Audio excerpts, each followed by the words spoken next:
Egun on Andreok, kaixo, zer moduz? Good morning, ladies and gentlemen. How are you? Welcome to this European friendliness, good practice days. We are in the Artium Museum in Vitoria. We would like to greet all the people who are on YouTube following us. This is the 5th day for European Good Practice in Friendliness, organized by the Basque government in cooperation with Matia Institute within the framework of Euskadi Lagunkoia.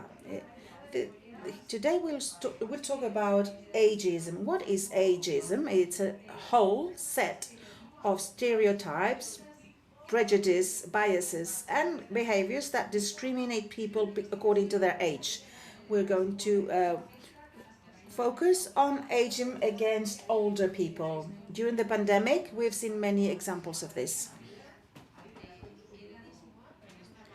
During this pandemic, we realized that ageism is affecting negatively many older people. And we will try to analyze how to face up to ageism, to counteract it, how to avoid it, how to prevent ageism in our society. It's important to have you here during this event, and I would like to ask you to use this hashtag Euslagunkoia BBPP21 in order to disseminate and convey all the messages and ideas that come up and out of this event in order to eradicate ageism from our society. I would like to invite you to take part, to ask questions to the speakers during the day. So we will give you the floor, to all the people in the audience, but also the people following us on YouTube. The chat will be open for you to send us your questions.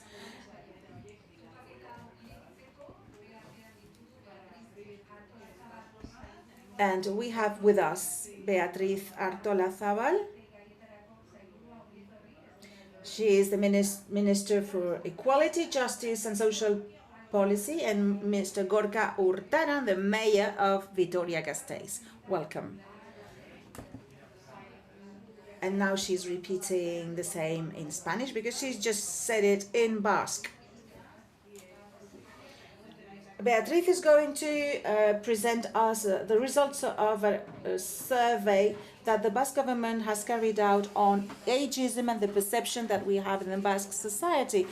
What about aging and retiring? These two topics are going to be dealt with.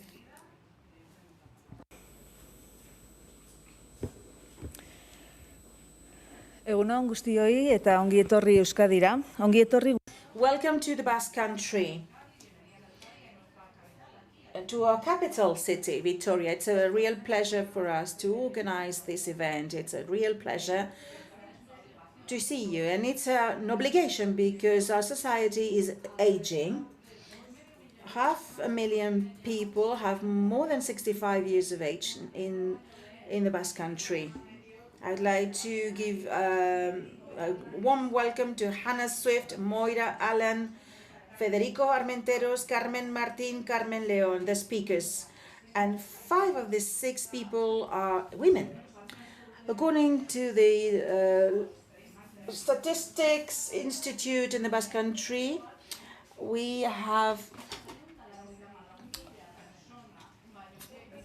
494,000 people of more than 65 years of age. 500,000 people of more than 65. Well, 57% of these are women and 42.5% are men. What is to say that almost 75,000 more women than men in the Basque Country of more than 65 years. And this is increasing because the age expectation in our country is one of the highest in the world. And we are very happy for that.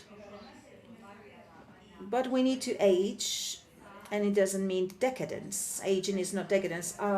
Older persons live with a better quality of life, and their role in our society is essential. The Basque government understands that in modern societies, older people are a treasure for family, for the community, for sustainability, both economical and social.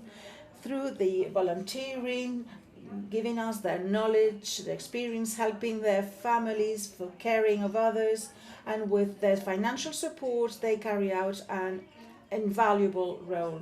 The increase of age expectations is a challenge for the Basque society. This demographic phenomenon, the one called aging, requires an approach from social policies and public policies. We would like to see people, older people, in a different way, catering for these problems of dependence and helping and sustaining the talent and personal autonomy of older people. This is essential so that the older adults have a more active life. In order to face up to this challenge of aging, we need governance. We need to see people, older people, as citizens, active citizens, protagonists of their destinies. In this sense, the prevention of dependency and the promotion of personal autonomy and of talent of older people is more and more important. Prevention and promotion are two key words for older adults in order for these people to have a more active life, completely integrated in their environment with the necessary supports. And the best way of tackling that is seen from the collaborative governance approach that we've used for many years. We look for the active participation of the community. This program in the Basque Country is a substantial program for our team. This program has as its goals to promote participation and private public sectors participation in order to develop friendliness atmosphere and facilitating environment for older people. This program has been developed by the WHO, and one of the reasons for the success of this project, with more than 60 cities and towns of the Basque Country that take part, is precisely this networking. It's always very useful to use good practice that other towns and cities have implemented. We want to apply those best practice to our cities and villages. And for many years now, we are seeing what happens in other places, what are the good practice in Europe and in the rest of the world. And we are now celebrating this 5 event for European best practice for friendliness. We will talk about ageism. Ageism is one of the most common and socially approved ways of bias, prejudice, and discrimination. There's not a precise or unique definition of ageism, but basically it's understood as the set of stereotypes, prejudice, and discrimination against people according to their age.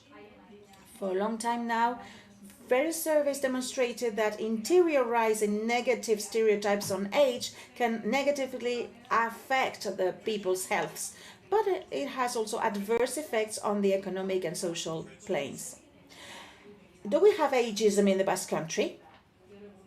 The Matia Foundation, Lagunkoia, with the support of the Basque government, have carried out a report on this phenomenon, basing on a study about the life conditions of people of more than 55 years. That was carried out last year. This study concludes that there is a clear increase in the perception of the fact that the society mistreats older people in comparison with the result of 10 years ago.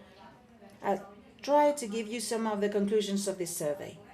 Today, 3 out of 10 people say that the society doesn't treat well older people, and 10 years ago this reality was only perceivable by 1 out of 10. The discrimination against older persons is obvious in our society. 3 people out of 10 consider that ageism exists. 10 years ago, only 1 person out of 10 considered and perceived this ill treatment against older people. Amongst people of more than 55 in the Basque Country, there's a perception, a very negative perception. They are considered as non-active, sexually non-active, dependent, weak, with a low participation, passive citizens. All these are the stereotypes and biases that affect this negative perception of older people. They need to be protected, integrated, they need to be assisted. These are the perceptions, but there are other positive stereotypes. Negative stereotypes with age produce negative reactions. It means that these stereotypes can lead to negative conclusions. Higher rates of mortality, more depression. In the Basque Country, there is a negative prevailing image of older people: bad health, weak people, dependent, they're not sexually active, unproductive, useless, passive people. These are associated to a negative image. Tolerant character, non-conflictive, very social people, and safety, this is protection, are related to the positive image of older people. Negative stereotypes against age provoke negative perceptions from the older people themselves regarding their own aging process, and this can have consequences. And the implication is more dependence, more disability, and more rates of depression and mortality according to various surveys and studies. It's called the self-fulfilled prophecy. 2.6% of our older people are concerned by their aging. A third, in quite a lot. Women are more preoccupied and more concerned than people, and younger people, in comparison with the older cohorts, are more concerned about their age. What can we do against ageism? Vania de la Fuente from the WHO, she's the co-author of the first UN report on ageism, will give us some insights, because she will inaugurate and open this event. It will be very interesting to hear what Vania has to tell us, to share reflections and research by the UN in order to combat this phenomenon. We will have new ideas about ageism by Hannah Swift and Moira Allen. But this battle, this struggle is concerning us all. It requires the promotion and involvement of all institutions. We need to fight ageism, and I'd like to conclude with a call, with a commitment. Let's do our part, but individually we can work to eradicate this problem, and the sum of individual efforts will allow us to collectively remove in our society something that is not positive, and that goes against the people suffering it and our communities at large. I need to leave you because at 10:30 I have another event in Bilbao. I have a very full agenda at the moment, but I think that this event will help institutions and the society at large to tackle a situation that we will all face in our lives by chance. And we want to be in the best position so that we can, when we get to that point in age, we are considered as not as a burden, but as a value. At the end of the day, we will give awards to this best practice, and I think that the winners deserve these awards. Thank you very much, and see you later.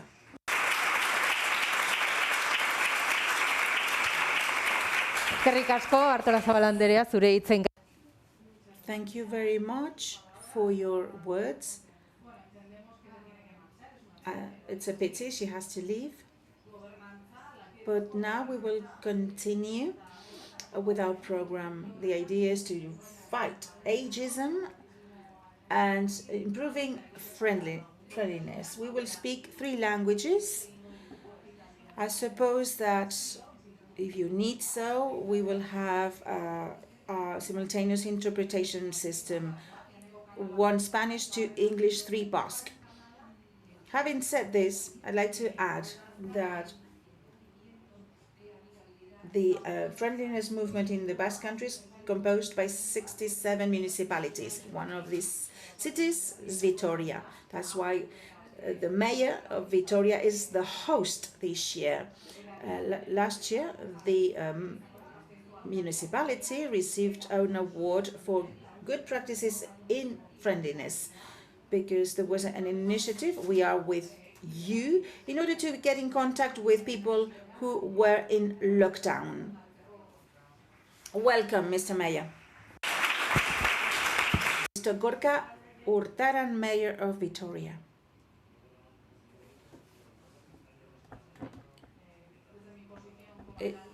Good morning. It's a great pleasure to be here today and to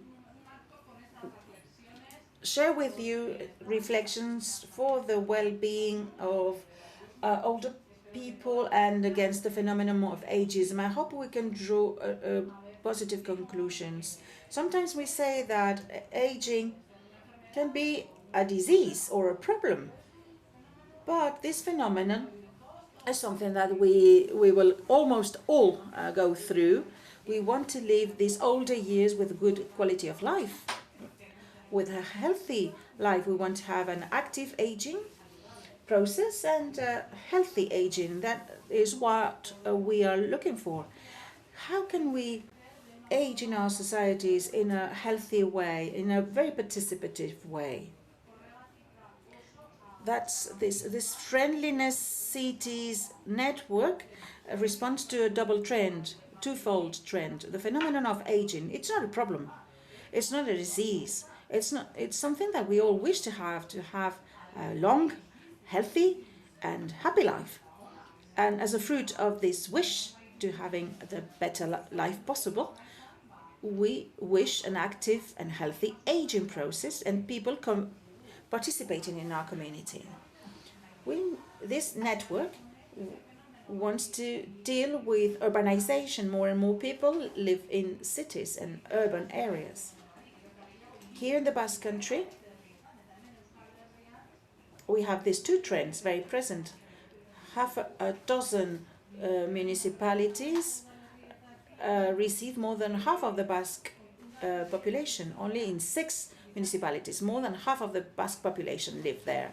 According to the demographic trends, in 2031, the people of over 65 is going to increase by 32%. So this population will be 30% of the whole population in the Basque Country. So the Basque Country is subject to this twofold trend, aging of population and concentration of our population in a few number of cities. So you are welcome to Salburu Network. Thank you for your presence. Thank you for your support and your initiatives. Euskadi Lagunkoia program. Thank you for taking into account older people in a participative way. Thank you for carrying out this reflection in order to improve public policies. Thank you very much in Basque. Also, for the speakers, because and thank you for the winners, the Euskadi Lagunkoia winners of last year. It was a telephone service for all older people who lived alone during the lockdown. And the protagonists, the people in charge of this program, won this award last year. They're here. They work in the city council, in the BISAN network. It's social and cultural older people centers, because the older people participate in those centers. It comes from BC and ISAN, living and being what we want to live, what we want to be. We want to live a long time in a happy way. That's one of the reasons of these events, and that's one of the reasons of one of our ISAN networks for older people. The program Estamos Contigo, We Are With You, was welcomed by the communities, older people, that we had the opportunity to call on the phone during the lockdown, and they showed us that they were very energetic, that they want to live, that they wanted to combat the pandemic. And the BISAN network is reinforcing good practice as the Activate Your District program. This program is defined by the older people of the district, and the goal is that the district becomes friendly with older people, and that older people can participate in all the public spaces, activities in Vitoria, and specifically in their district. The health parks is one of the other initiatives that is part of the ISAN network. It was warmly welcomed. If you are not from Vitoria, come to our activities in the healthy and gym activities that are carried out in our parks. Hundreds and hundreds of older people participate in those parks in order to develop an active life. This is a network for it's a municipal center for older people, with professionals, with social workers, and they receive love and energy from the older people in the city. So I'd like to thank the Basque government for supporting these policies. Thank you for developing these initiatives in Vitoria, and thank you for being here. I hope that this event is of great interest, and that we will have fruitful conclusions for what we want to live better and longer. Thank you. Eskerrik asko, alkate. Thank you very much, Mr. Mayor. Thank you for your kind words. Thank you for being here. And now we're going to put on the table what we can do in order to fight against ageism. I believe that on the other side of the network, we have people. We have Vania de la Fuente. She's online, and she's going to give us the keynote speech of this event. We can see you. So, welcome, Vania. Can you hear us? I hope you can hear us too. Yes, perfectly well, and we can see you. I'd like to introduce you now, and then I will give you the floor. Vania de la Fuente, she's the director for the World Campaign from the WHO against ageism. She's the drafter of the first World Report on Ageism that was carried out by the UN. So we would like to know what are the conclusions of this first report on ageism and the corresponding initiatives that were launched during this campaign against ageism at world level. You have the floor now. Thank you very much for your introduction. Egunon, good morning. It's a real pleasure to be here with you. And I would like to thank the Basque government and the Matia Institute for inviting me to this event. And I'm very happy to speak about ageism because it's an outstanding theme now in the world. I'd like to share my presentation.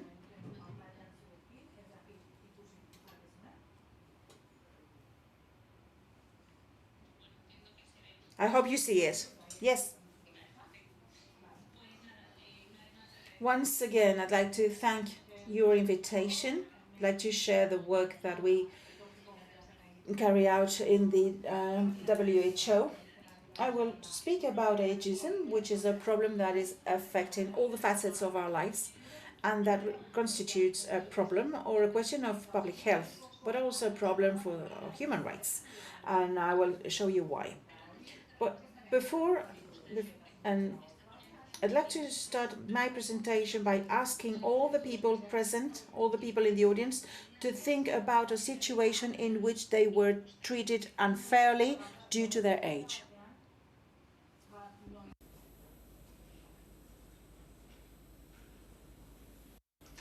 Tal vez fue Maybe you were insulted, offended, ignored by your peers, your supervisors, your bosses, or you were treated in a patronizing way by your family, or maybe you were refused a loan, a job, and access to your property or to a flat, or you weren't given any medical care just because of your age. That is called ageism.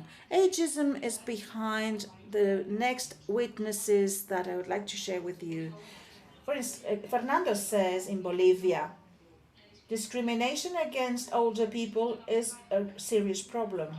I was a widow 7 months again since my wife died. People, my own family, has discriminated me because I am older and I'm a widower. Celine in Haiti, she says, I was denied 2 jobs because I was told that I was too old and that my health meant I was not going to be productive. Or Bidul in India, with each dollar I receive, they give me new responsibilities, new transparency rules in a formal or informal way. Like being young means to be incompetent or corrupt or uncaring. And Vera from Russia, I feel rejected because there's no place where I can go in order to complain. Each piece of life is unique, but what is common is ageism. This is the topic of today. In this presentation, I will be sharing with you the findings of the first report on ageism published in the month of March, which summarizes this nature, the scale, the effects of ageism, as well as the most efficient strategies to combat it. I will also be talking about what the WHO is doing in this global campaign, but let's start by the definition. When we speak about ageism, we are talking about how we think, how we feel, and how we act versus or concerning other people or ourselves in terms of age. This means that when we are talking about ageism, we are speaking about 3 different dimensions: stereotypes, or our way of thinking, prejudices, our way of thinking, and discrimination, that is our way of acting, how we act. We need to take into account these 3 dimensions, since the different strategies to implement will have to focus on these 3 dimensions. It is not enough to focus just on eliminating discrimination, because these 3 dimensions are linked with each other, and that is why we need to bear the 3 of them in mind. As you know, as you must have seen through these statements, something that we also reflect on this report is that ageism affects all of us. It affects people of all ages. In fact, we know that it starts very early. Around 4 years of age, children are already conscious about these age stereotypes that exist in the different cultures, and they start using them so as to guide how they feel or how they act versus other people or versus themselves. Ageism is a phenomenon that starts very early and that can start taking place when we are children or when we are older. Something else that is reflected on this report is that ageism is all over the place, in institutions, in our relationships, and also inside each of us. If we start sharing a vision about ageism in institutions, institutional ageism, this refers to social norms, regulations, laws, policies in the different institutions which are unfairly restricting opportunities, for example, and all that merely based on age. Institutional ageism appears in many different institutions and sectors, such as in the health sector, the judiciary sector, financial sector, in the media, and many more. Today, I will just be focusing on some of them which appear on the report, but I think that institutional ageism appears all over the place, in all institutions, because institutions are just a simple reflection of our society, and our institutions are ageist as well. Let's start with the health sector and the social sector. Ageism here mainly affects older people.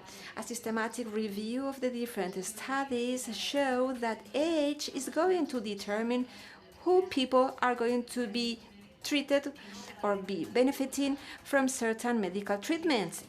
Within the context of the COVID-19 pandemic, we have seen discriminatory practices in terms of the use of ventilators or intensive care units, for example. This implies that many older people didn't have right access. They could not benefit from these same resources just because they had a specific age. This is very worrying. Data and figures clearly show that it is precisely older people, those that have a higher mortality rate compared to other groups of people, other ages. Why can we limit access independently of the capacity each person has, just thinking of the age? Reaching a certain age makes us being able to benefit less from these resources. In the world of health, we also know that older people tend to be excluded from research, even if they also have a very high percentage of the total use of therapies and treatments. This implies that patients included in many clinical trials are not representative. They do not represent the real distribution of patients. And it is also possible that the result of those research concerning the efficiency or the safety of a treatment will not be applicable to the population, to the older population. This is even the case in circumstances that will be affecting all of us. Bias, age bias, can also affect the information that care professionals will be searching in their interactions with patients. For example, if we speak about sexual health, in many different contexts, healthcare providers, they do not ask about sexual activity because they just assume that older population do not have sexual activity after a certain age. This can have very negative results in terms of sexual diseases, but also in terms of loss of opportunities to prevent, for example, sexual transmissible diseases. But ageism does not only affect us in terms of healthcare or social care, it also affects us in the labor, because it will be affecting us in terms of retirement, for example, and dismissals. We know that employers tend to employ younger people more than older persons. In a study in Spain, we could see that when employers were given the CV coming from an older person and an older CV coming from a younger person, always younger candidates were going to be given the job in 6 different jobs.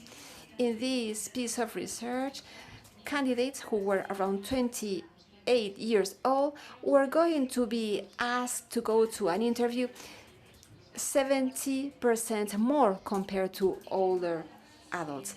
In the working environment, ageism is also taking place in a different way. It appears once we are in the labor environment, and also linked to, for example, the salary or the benefits employees will have. There can also be neglected or be considered as incompetent. And in this case, it is if you are younger, maybe you are going to be suffering from that too. The media. We know that older people tend to be underrepresented or represented through stereotypes. Just to give you an idea about the magnitude of this problem in the media, let's think about these figures. Older people only represent 1.5% of the television characters in the US, and their roles tend to be small, and also they tend to be represented as comic. In Germany, figures are similar. We know that around 8.5% of the main characters in TV series are older people, and what we also know is that this underrepresentation of older people in television and in the media can be seen in all the different countries, even if there are certain specificities or differences in terms of how they are portrayed. We also find ageism in other media beyond television. For example, in terms of the language used in the papers or in Twitter or Facebook, which often tend to strengthen these negative stereotypes. Let's remember that there was a study estimating that almost 1/4 of all the Twitter communications linked to older population and COVID were ageist. In Spain, we analyzed 500 headlines in 2 important newspapers, and 71% of these headlines portrayed older people in a negative way. There is still a lot to do in this field. Let's not forget that the representations that we see in the media are crucial, essential, because they are going to be influencing our daily interactions, including, for example, how we relate with older people. It also influences how we see and perceive ourselves as people aging, and it has an impact in terms of self-ageism. I will be talking about that later on. As I said before, ageism in institutions, but there is ageism too in terms of our relationships. Interpersonal ageism, I would like to speak about it. It takes place in situations where a person, for example, is going to be treating in a patronizing way older or younger people, or when we ignore their points of view, or when we talk to them in a specific way as if they were children when we talk to other people. Elders speak, for example. And this represents a way of talking which is very similar to what we do when we are talking to small children. And in the case of older adults, it is as if we assume that older adults have lower cognitive capacity, which is a highly negative and false stereotype. Many people who end up using this way of talking, they think that they are respecting this older adult, but what they are doing is to follow just a negative stereotype they have. In certain areas of the world, interpersonal ageism can be, for example, manifested through witchcraft, for example, accusations aimed at older women. In this case, we see how ageism can end up interacting with other disadvantages, in this case being an older woman, putting older women in a situation of double danger. What ends up happening with these accusations, which are very severe, is that these older women can be abandoned, neglected, or ousted of their communities, even burned, killed, assassinated. Recently, in Kenya, 4 women were accused and they ended up being killed. They were accused of sorcery, of witchcraft. So this is based on age, and they assume that older women in certain communities can be, for example, responsible for a certain negative situation, and they are accused and they can end up being killed. If we speak about figures and about interpersonal ageism, as you can see in this image, figures are alarming. Today we know that 1 out of 2 people in the world are ageist, have this behavior against older people, with higher rates in low income and medium income situations. An older person will be suffering ageism the more he or she is if she or he is dependent, and if they work in sectors such as technology. The report also states that it is more probable for a person to be ageist if he or she is a younger man with low education level, if he or she is afraid of death, and if they have not had a lot of contact with older people. In terms of ageism towards younger people, we do not have global figures, but in Europe, which is the only region where we have data concerning ageism for all age groups, young people refer about ageism more frequently than others, or they suffer ageism. Being a woman and having bad health implies that maybe you will end up being a target, you will have more probabilities, and people who have had little contact with other age groups present more propensity to become ageist. So having little contact with different age groups is a common thread in these two images. What increases probability in terms of becoming ageist against younger or older people. As we will see later, if we favor contact among different generations, is a positive contact in terms of fighting against ageism. But before talking about strategies, I would like to talk about self-inflicted ageism. Self-inflicted ageism implies the following. We ourselves are exposed to stereotypes and we integrate them, basing them upon our culture and what we see. After having been in that situation, we will be reacting in the same way, and at a certain point we will be self-inflicting those stereotypes on ourselves. Lide also spoke about it. A young person can have the stereotype according to which when you are younger you cannot make a contribution in society, you have nothing important to say, and maybe this will imply that we won't be engaging or participating when you are in groups. And older people maybe think that they cannot be creative at an older age, and they can end up not enrolling or going to university, or if they have the will to stand. So self-inflicted ageism can end up having very negative consequences. For example, if we think that disease is part of being an old person, we can refuse taking drugs when our doctor asks us to do that, because we will assume that there is nothing that we can do so as to prevent ourselves from being sick. And that happens very often. But if we go beyond, and beyond knowing that ageism will be affecting all of us and that it is highly widespread, we need to remember that we need to do something because it is really harmful. As we show through the report, it is associated with worse results in all the different health situations. In 99% of these studies when this was studied, ageism is associated with earlier death.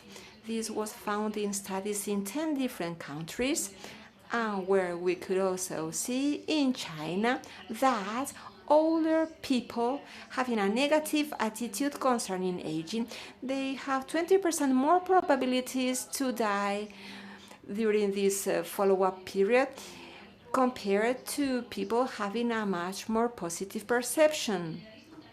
Ageism is also associated to worse mental and physical health.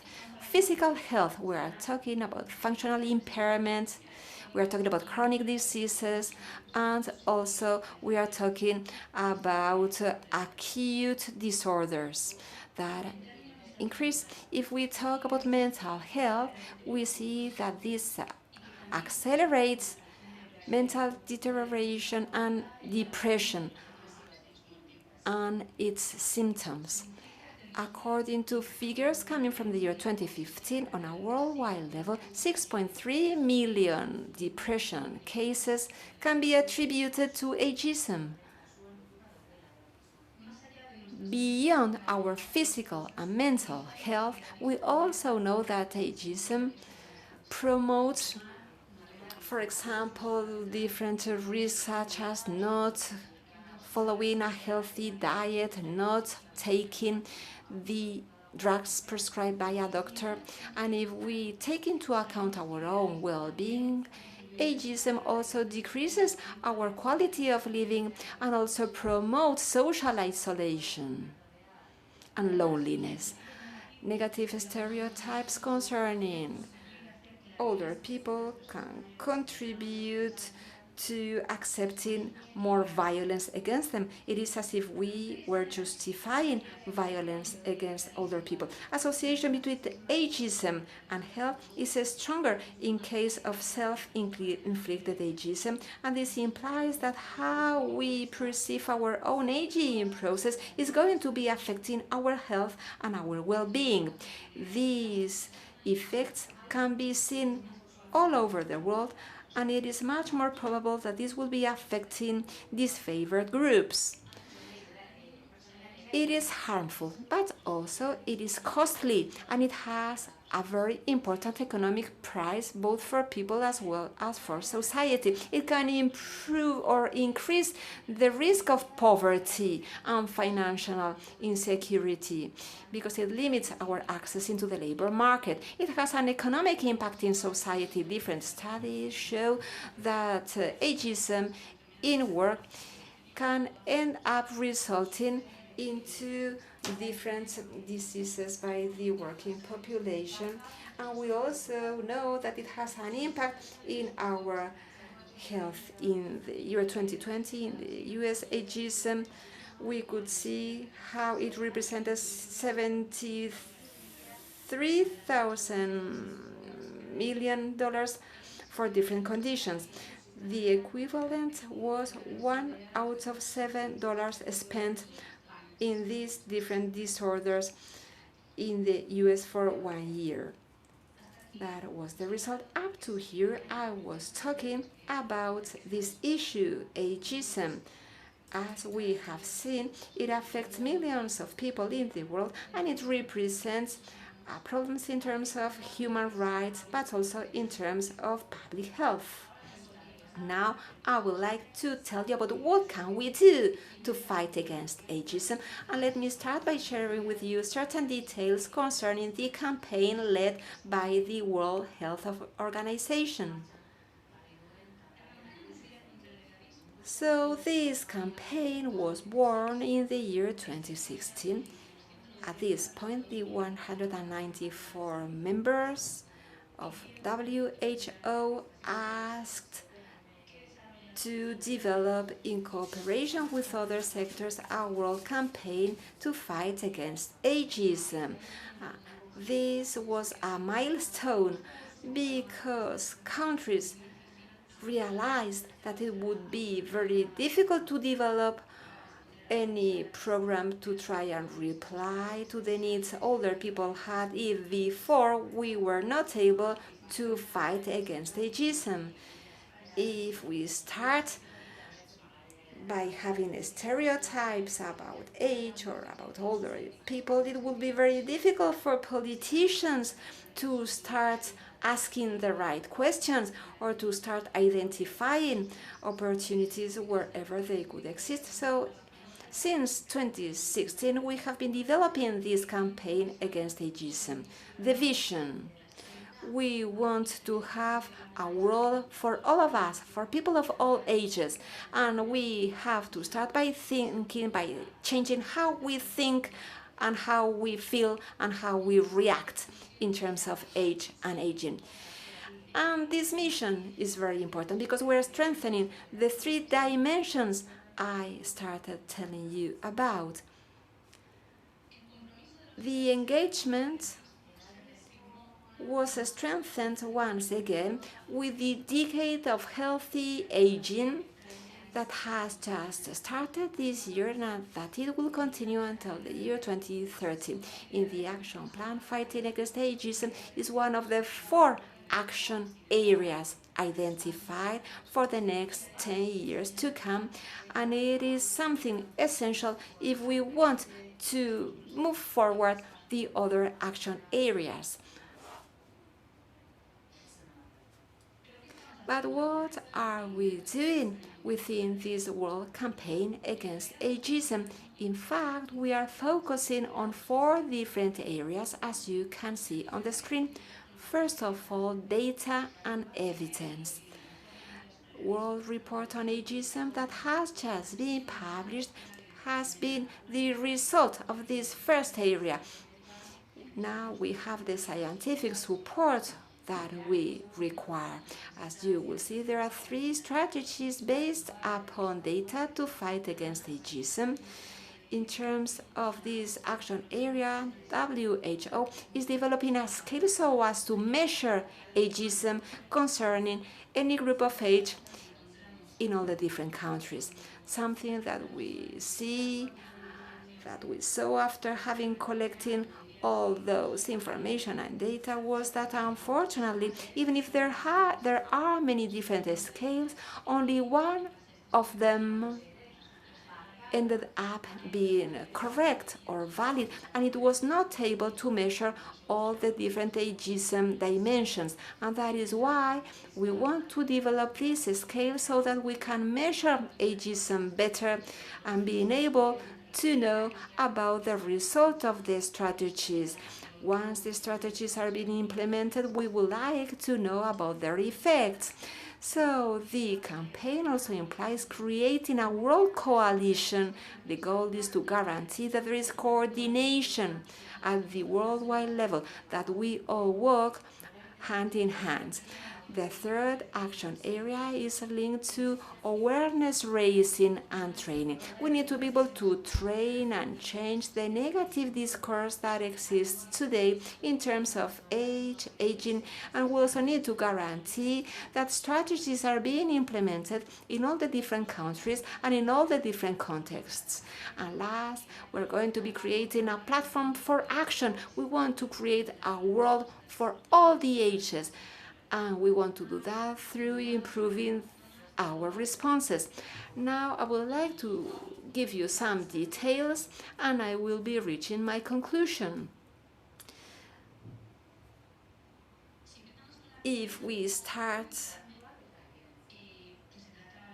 with data and evidences, now I would like to focus on the different strategies that are being successful against ageism, as reflected on the report. We are in a thrilling situation, yes, because for the very first time we know what can work in terms of fighting against ageism. In the different countries, we have the opportunities to transform this evidence and turn them into actions. There are 3 strategies that will help us reduce ageism. First, politics and laws, regulations, education, and intergenerational interventions. Politics and regulations, they are essential so as to try and protect human rights for all of us. Something very important to highlight here is that it can be helpful to reduce or eliminate ageism for any group of age, but it is not enough having regulations, policies or laws. We also need to have the right mechanisms so that this is implemented and so that this is also monitored. Mechanisms can be different. We can have institutions working in terms of advocacy, human rights, institutions, courts, or other institutions that could exist in the different countries. And now I would like to share with you these data figures concerning the different countries that have laws and also different mechanisms for their implementation. On the worldwide level, 46 countries report having these different laws and mechanisms. 90 countries, report about it, 26 say no, and 58 countries haven't offered any results. But beyond these data and figures, we should be wondering if these laws and regulations, does it cover all the spheres of life? Because something that we have seen is that many national policies, they only take care of or cater for the discrimination that we can be suffering in the working environment. But as we said before, ageism appears in all the different sectors. It appears in terms of our access to different services. So we could be wondering, what are the spheres of life being protected by these different regulations? Do they need to go beyond? Are there implementation mechanisms? And also, do people know about these regulations? And do citizens use them? All these concerning the national law, national regulations in the different countries at the national level. But if we speak about international law, we do not have a specific instrument so as to dissipate or to fight against prejudices or discrimination against older people. And most of the international instruments that we have, they do not take into account age explicitly as a reason or as an element linked to discrimination. So policies are there, but we still have a lot to do. Regarding education, these activities help us to eradicate ageism because they help improve empathy and to dissipate the bad concepts and reduce prejudice.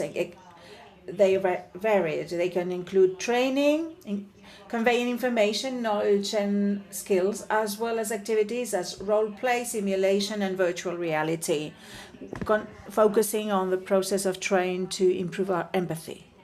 These strategies are one of the most effective methods to reduce ageism against older people, but we don't have data on their efficiency towards reducing younger people's ageism.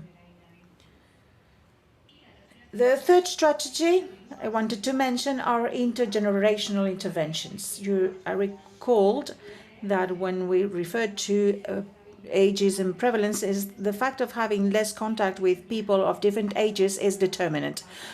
That's why people are more prone to be ageism against older people, but also to younger people. And the goal of intergenerational interventions is to promote this interaction between different age groups. Normally, they have young people, older people having the same activities. Singing in a choir, gardening, sharing stories, watching movies, living together. These interventions are very efficient when reducing ageism against older people, and they're very promising regarding their efficiency towards reducing younger age ageism.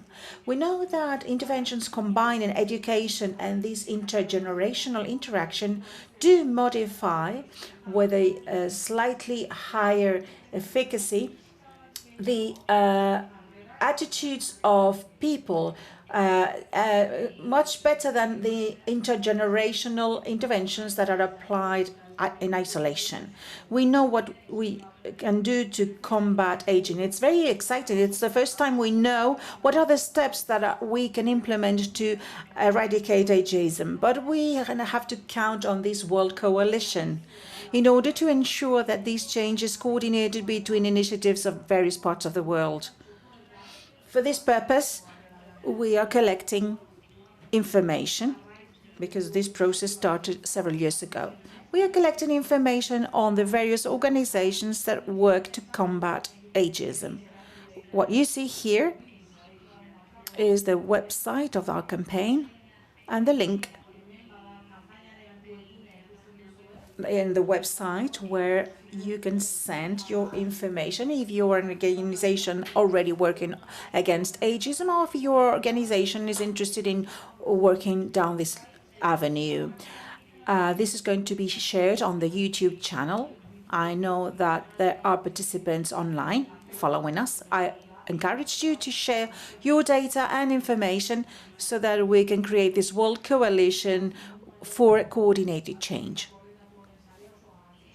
The third action point of the World Campaign Against Ageism is linked to awareness raising. We have 3 different points here. First one, informing, both in the sense of offering information, but also in the sense of training people and forming up and shaping up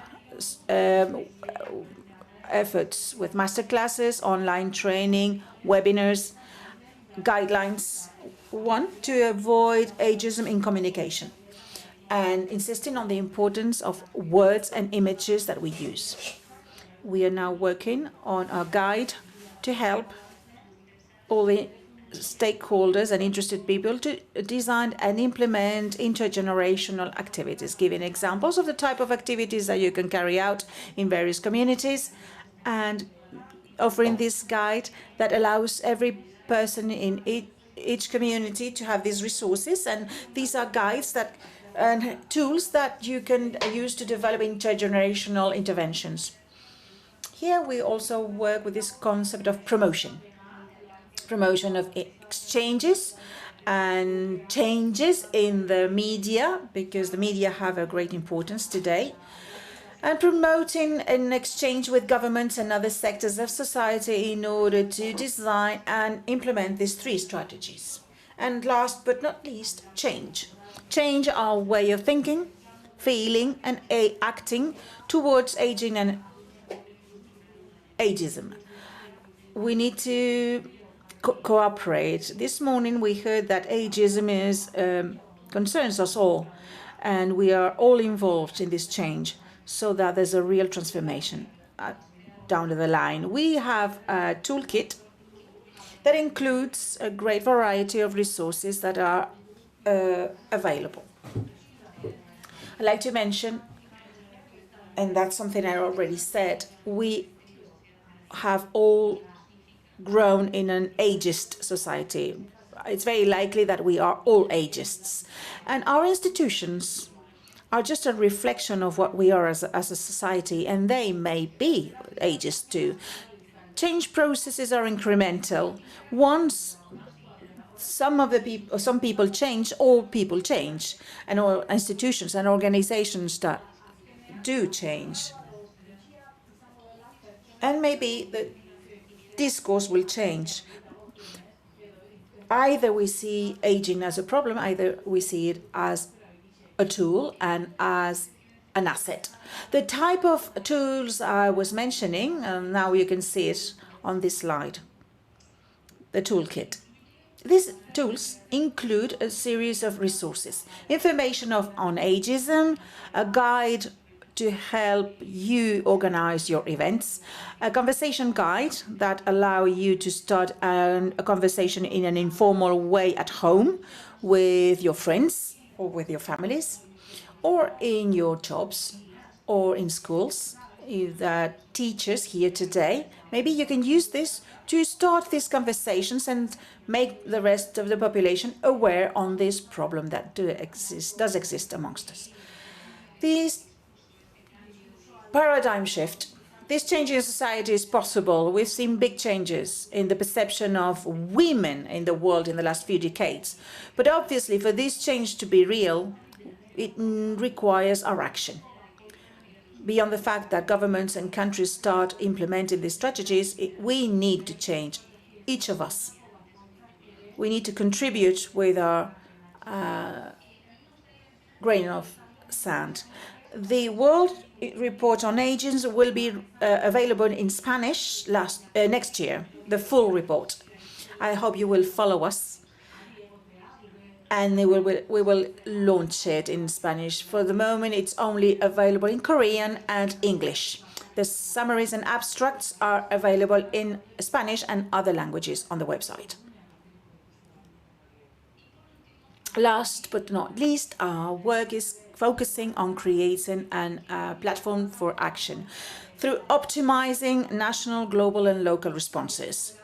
We have a lot of initiatives in various parts of the world, but obviously we can only learn from the initiatives and grow if we share them and if we have access to this precious information. For this purpose, we have the the Healthy Aging Decade platform. And lately we had an initiative called Ageism Through Ages. This initiative took place from the 1st of October to 20th of November. And for these weeks, we focused on ageism along our lives. In October, we started with ageism against the older people, and at the end, ageism against youngsters and children. During these 6 weeks, we published content related to ageism that we received from parts of the world and different sectors on this platform for the Healthy Ageism Decade. We also disseminated information on ageism on social media platforms, and we offered events during this time. I invite you to visit this page because all this content is still there available. I invite you to contribute with your own comments, and we want to enlarge and expand the resources that are available on the platform. The idea is to share this knowledge and to grow jointly. That's why I encourage to have a look at this platform and to contribute with your voices, with your experience about ageism. And this platform, well, you can send your resources in Spanish, in English, and in French. With this last slide, I would like to finish and to sum up the key points that I shared with you today. Well, ageism is affecting us all. It's a problem that is present all over the place. It is damaging us at individual and collective level, but we can combat ageism with the commitment of all sectors and the action of all of us. Ageism hasn't been questioned for many years, but today we can act upon it. And I expect and hope that all the people here join our movement in order to create a world for all ages where all we want to live and age. As I started my talk with a question, I would like to conclude with a question. It's the following. If we lived in a world for all ages, what type of things would you like to see, would you like to hear, or would you like to feel in your families, in your communities, in your countries? Compare this image in your brain with the real state of the world and use it to view the way and the path that you need to go down and to get to this change. Thank you for your attention.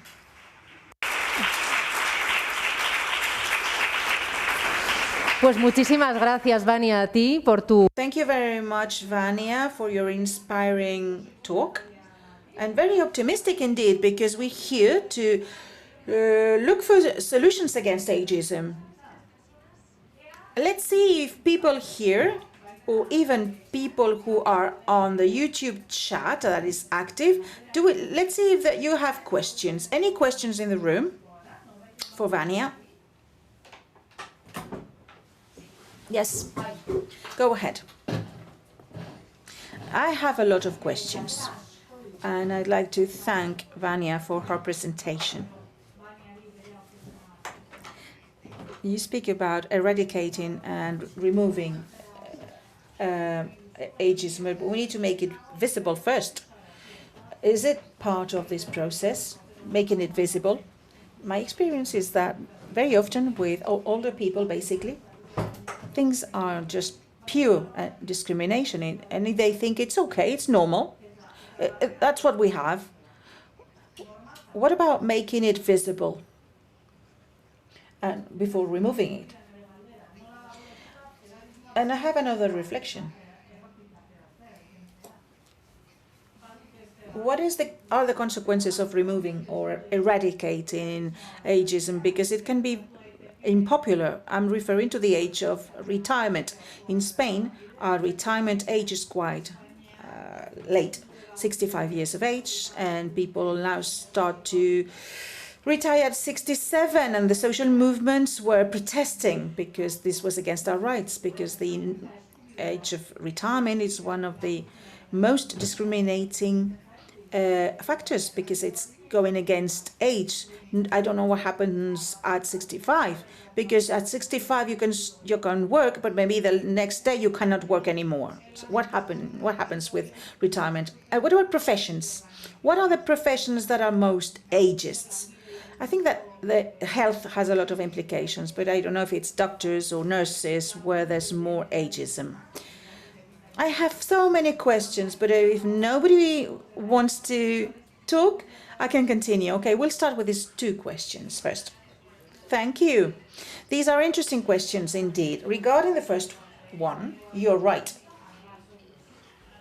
We cannot destroy ageism if there's no visible ageism, because need to recognize that there's a problem to solve. What you said, that is very it's very often the case where people think that there are clear discrimination cases, but the people think, oh, it's normal, that's part of being old.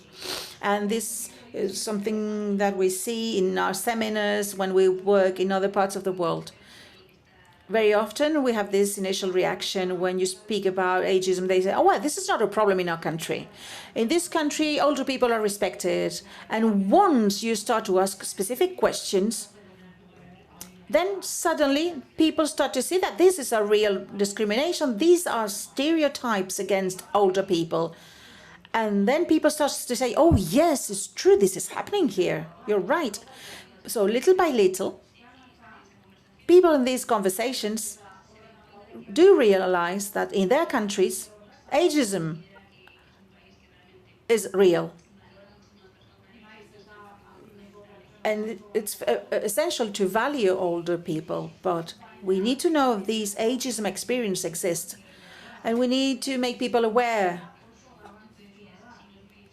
because otherwise it's very difficult to convince the government of our country or different sectors working in these countries to do something, because they don't see the problem.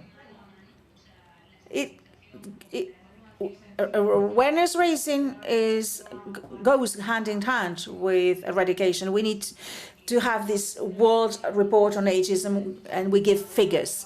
We have prevalence of ageism, impact figures too, for us as individuals, but also for the society at large. This helps reinforcing this change and promoting these strategies in all countries. But this is an important point. Make it visible. And this impacts people leading a country and the people, because this discrimination is part of being an older person. And in fact, they do not deny, they do not reject this discrimination because they think it's okay. Regarding your second question, related to the consequences of removing ageism, and you gave this example of retirement age, I think that the key element is choice. When a person, and when there's a retirement age in a country that has been defined, maybe a specific person wants to retire at that age, okay? The problem appears when there are extreme changes and this retirement age is taken up. And according to the sector or the profession, maybe a person doesn't want to continue working, but they don't have the choice. Obviously, it's not the same, according to the sector where you work, it's not the same to work 5 more years in one profession than in another profession. For if you work in a university, well, people want to continue working at older ages. But in other sectors, but if you work in mining or in another type of job, people want to retire younger. So the key element is the choice, the degree of choice you have. And maybe people think that you have to stop working at 65, because it's not always the case, because people are not given the choice. So we need to review these policies. What are the alternatives? We need to take into account this component of choice and consultation with people who will be affected by these policies. Regarding your last point, professions, I said that it's more likely that an older person suffers from ageism in specific professions like technology or hostelry and restaurants and bars and restaurants and hotels and tourism. And I mentioned several examples. We know that in the health system, ageism is very common, but I cannot tell you this is more common in doctors or in nurses. No, I think we need to have more education and awareness raising in all professions, for instance, for caregivers. Unfortunately, and my training is I'm a medical training in my medicine studies, and we do not deal with what happens with older people and geriatrics, and we don't deal with that.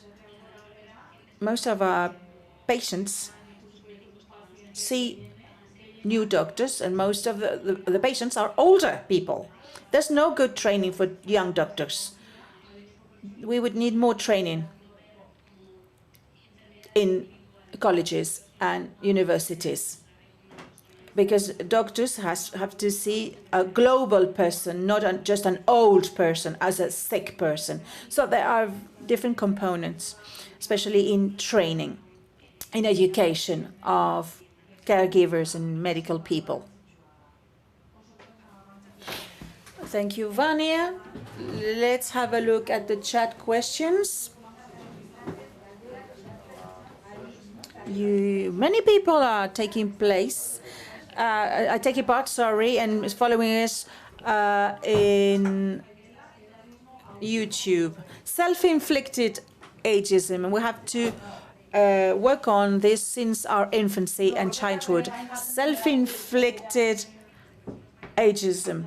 Santiago Larburu is asking you from the Federation of Older People in the Basque Country. Maybe self-inflicted ageism is one of the causes of the low participation of older people in decision-making processes. Very good question. Yes, you're right.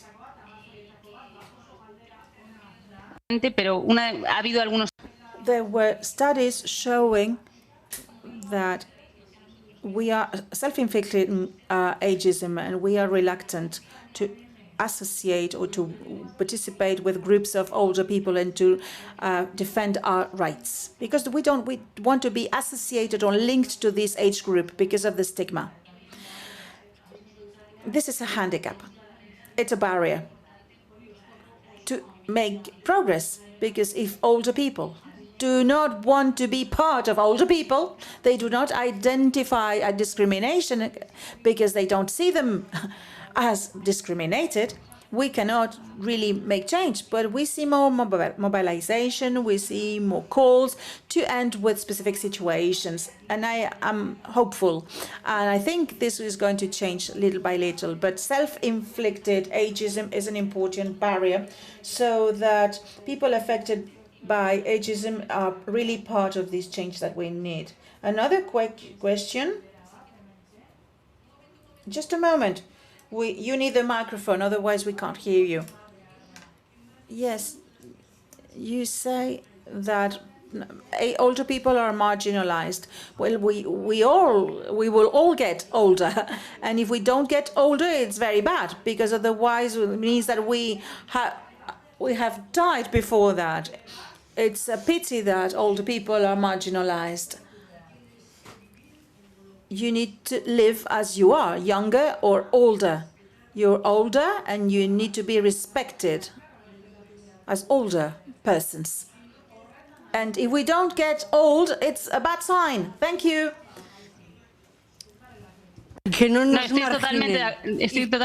I totally agree with you. There's a proverb saying that we all want to have a long life, but we don't want to get old. We don't want to age. And it's a contradiction.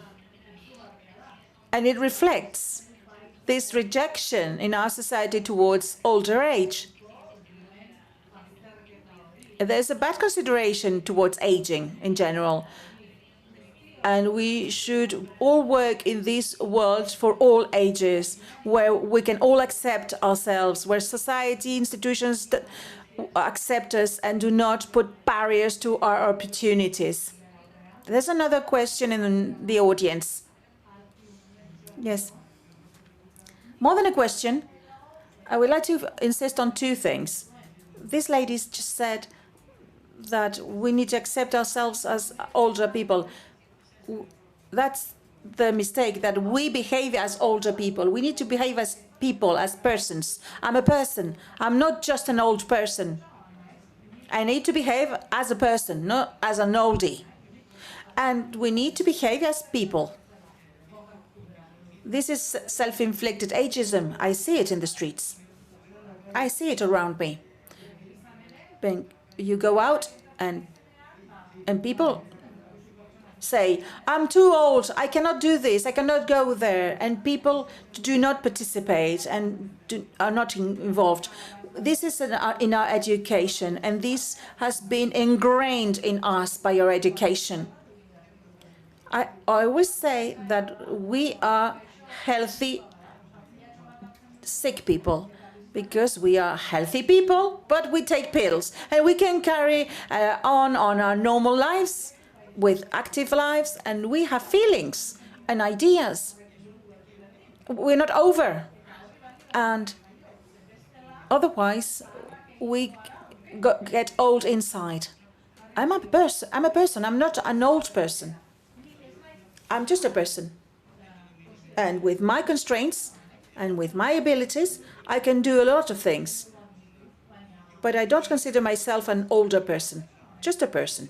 Thank you. So we do value your comments. We have other questions from the City Council of Oñati. We have a question. What is the key that we need to press for the intergenerational activities and to promote social volunteering? Well, 2 points here. Regarding the comment that we just heard, you're right, self-inflicted ageism is very popular and very common.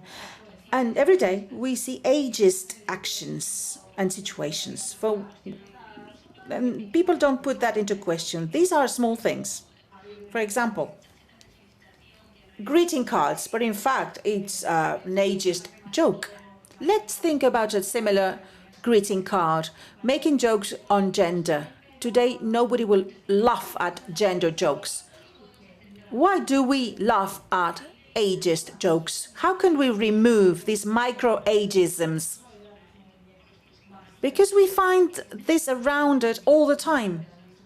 In our society, there's full of self-inflicted ageism. It's a consequence.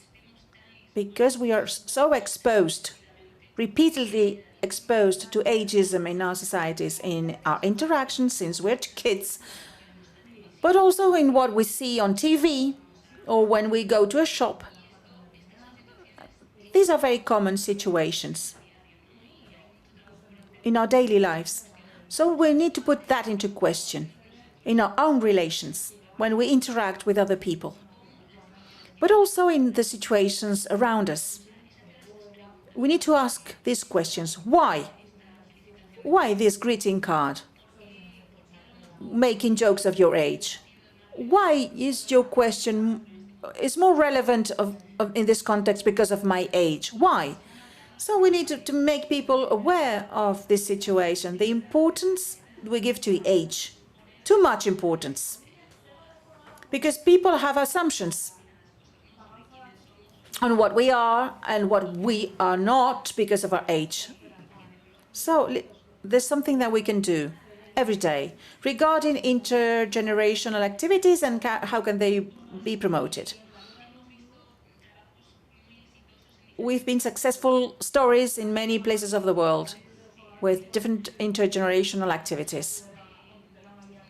An essential part is to find common interests between the various generations that will interact. An example that we mentioned in our report, it's about coexistence.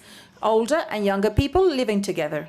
This appeared in Porto, in Portugal, a university city, where there was a clear need for students to find accommodation at an accessible price, and then older people needing help at home.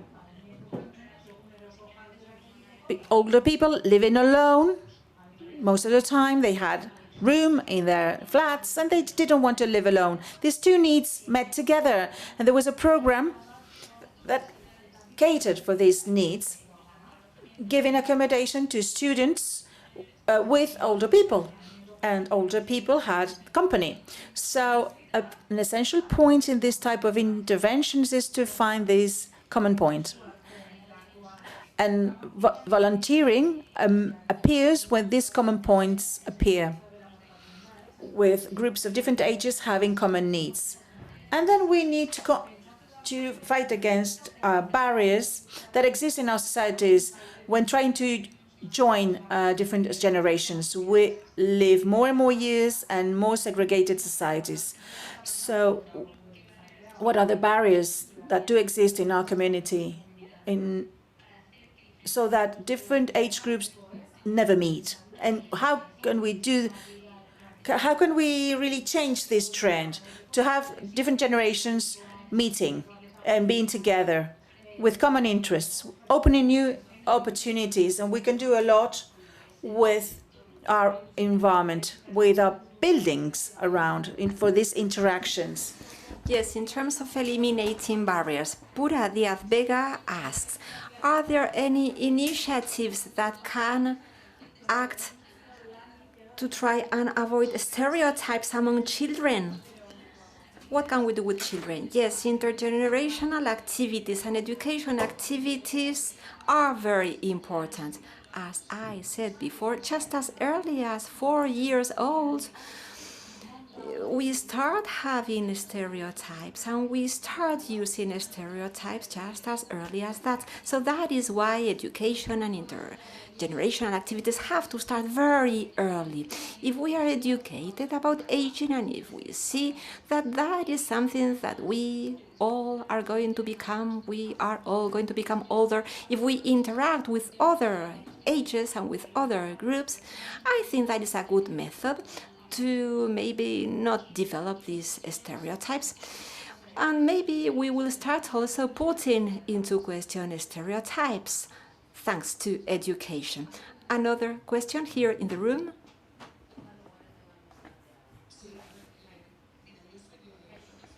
I come from a rural area here in Álava. I think that your study is very interesting, and according to your study and your statistics, have you studied if there are differences in rural areas compared to cities? Let me try and explain myself. Ageism among children, that starts at 4 years old. Really, I thought that that would not be the case. But it is true, it is true. Now I have started thinking about it. But it is true that I was struck. I am talking about rural areas, about villages, because it is true that there in rural areas, we have this tendency to live together, children, adults, older people. But it is true that we are becoming more and more individualistic. That is true. The bigger the village, the most individualistic the attitude. It is true that we used to live all together, and today apartments are smaller. In the past, we could have 3 generations living together. I don't know, have you seen any differences in your statistics comparing rural areas and urban areas?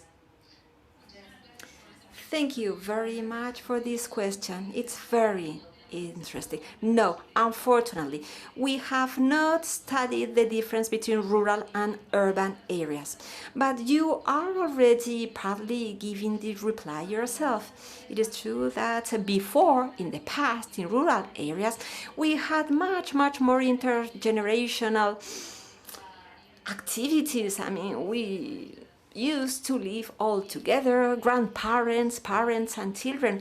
It is true that that has been changing, and it is true that there are fewer intergenerational homes, so we are losing those opportunities. It is paradoxical, we tend to live longer, but we do not share housing, homes, intergenerational spaces, so we are losing opportunities from that perspective. Well, to give your reply, no, we have not studied the difference between rural and urban areas. We have no data.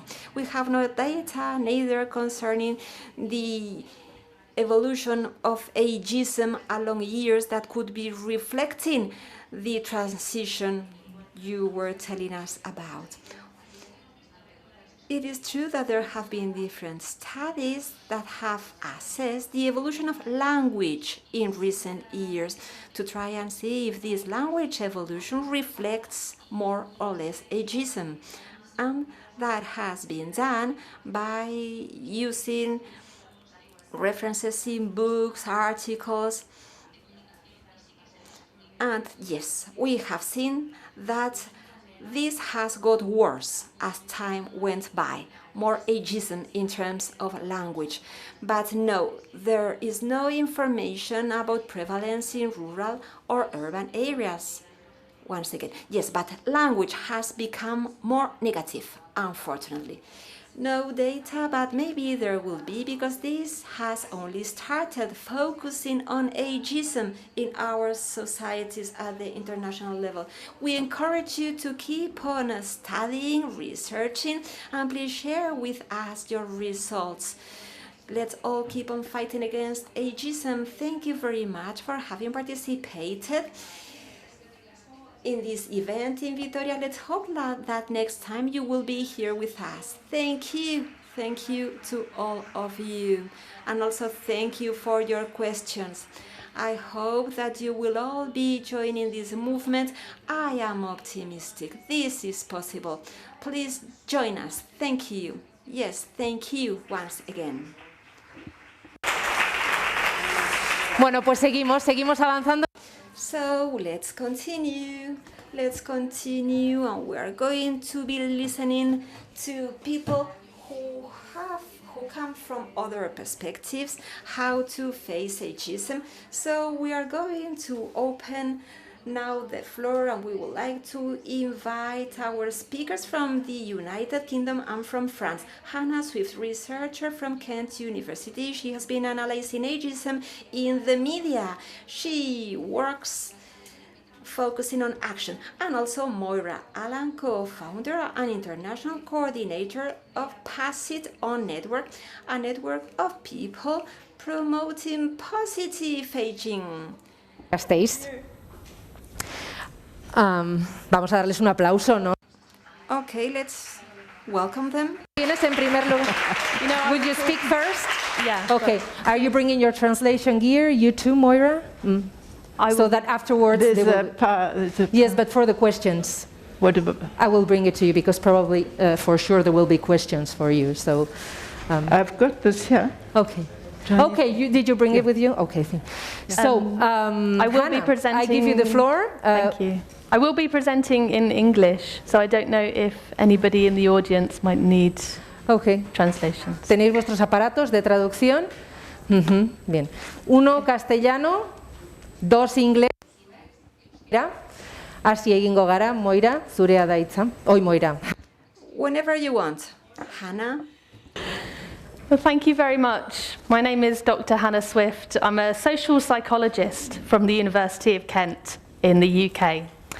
And I have been researching ageism and what it means to be older and what it means to be aging and some of the consequences of this for many years.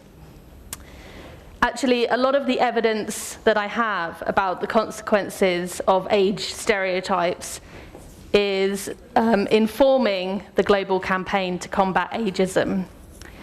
So it's always very difficult to come after Vanya's talk, because I always worry that she will share some of the research that I might be describing.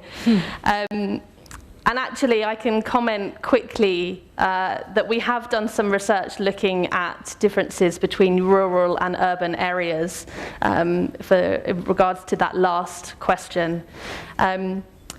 We had some research done in 2008 and 2009, a series of questions in the European Social Survey. And these questions were some of the first questions that enabled us to explore the stereotypes of older adults. and younger adults, and also experiences of discrimination across the European region. And we used some of that data to look at differences between rural and urban areas. But this was for a report published by the Department for Work and Pensions in the UK. And we didn't just look at urban and rural areas, we also looked at a number of other factors that might predict different attitudes that we have. So if you want to look more at that, I can post some of that research later, or you'll see it on my profile. But today, what I'm going to do is talk about ageism in the media.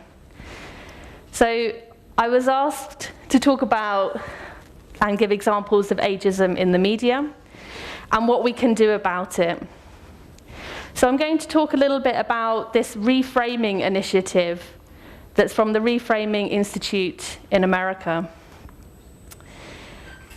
And when talking about ageism in the media, I'm going to talk about a report that we did pre-COVID. And then it also occurred to me that maybe I should talk about what we've seen during COVID and how ageism might have changed as a consequence of COVID. So I'm going to talk a little bit and give you some examples about what I see as some of the ageist narratives that have occurred during COVID. And then I'm going to discuss what we did about it. So a lot of the research, or the research that I'm referring to, was research conducted by and tendered by the Centre for Ageing Better, which is a UK institution that have a national endowment to explore ageing and ageing better in the UK. Okay, so in 2019, we were asked to do a review of the literature to see how ageing is represented. So we did this semi-structured review of academic, practitioner, and grey literature that was published in the last 15 years or so. We found 140 articles that were included in the review. And it comes as no surprise that I'm going to talk about stereotypes. So we found lots of evidence for these different types of descriptive stereotypes.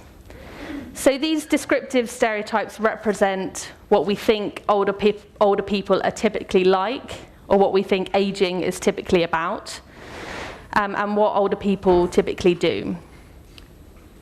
So it will come as no surprise, given the presentations that we've already had, is that there are positive dimensions.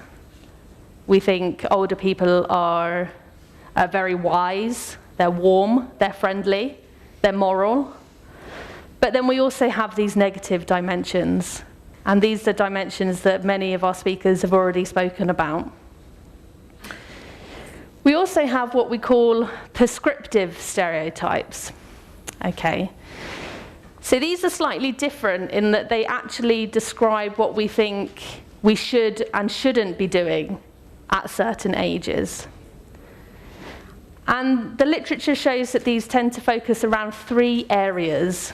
So the idea of succession, consumption, and identity.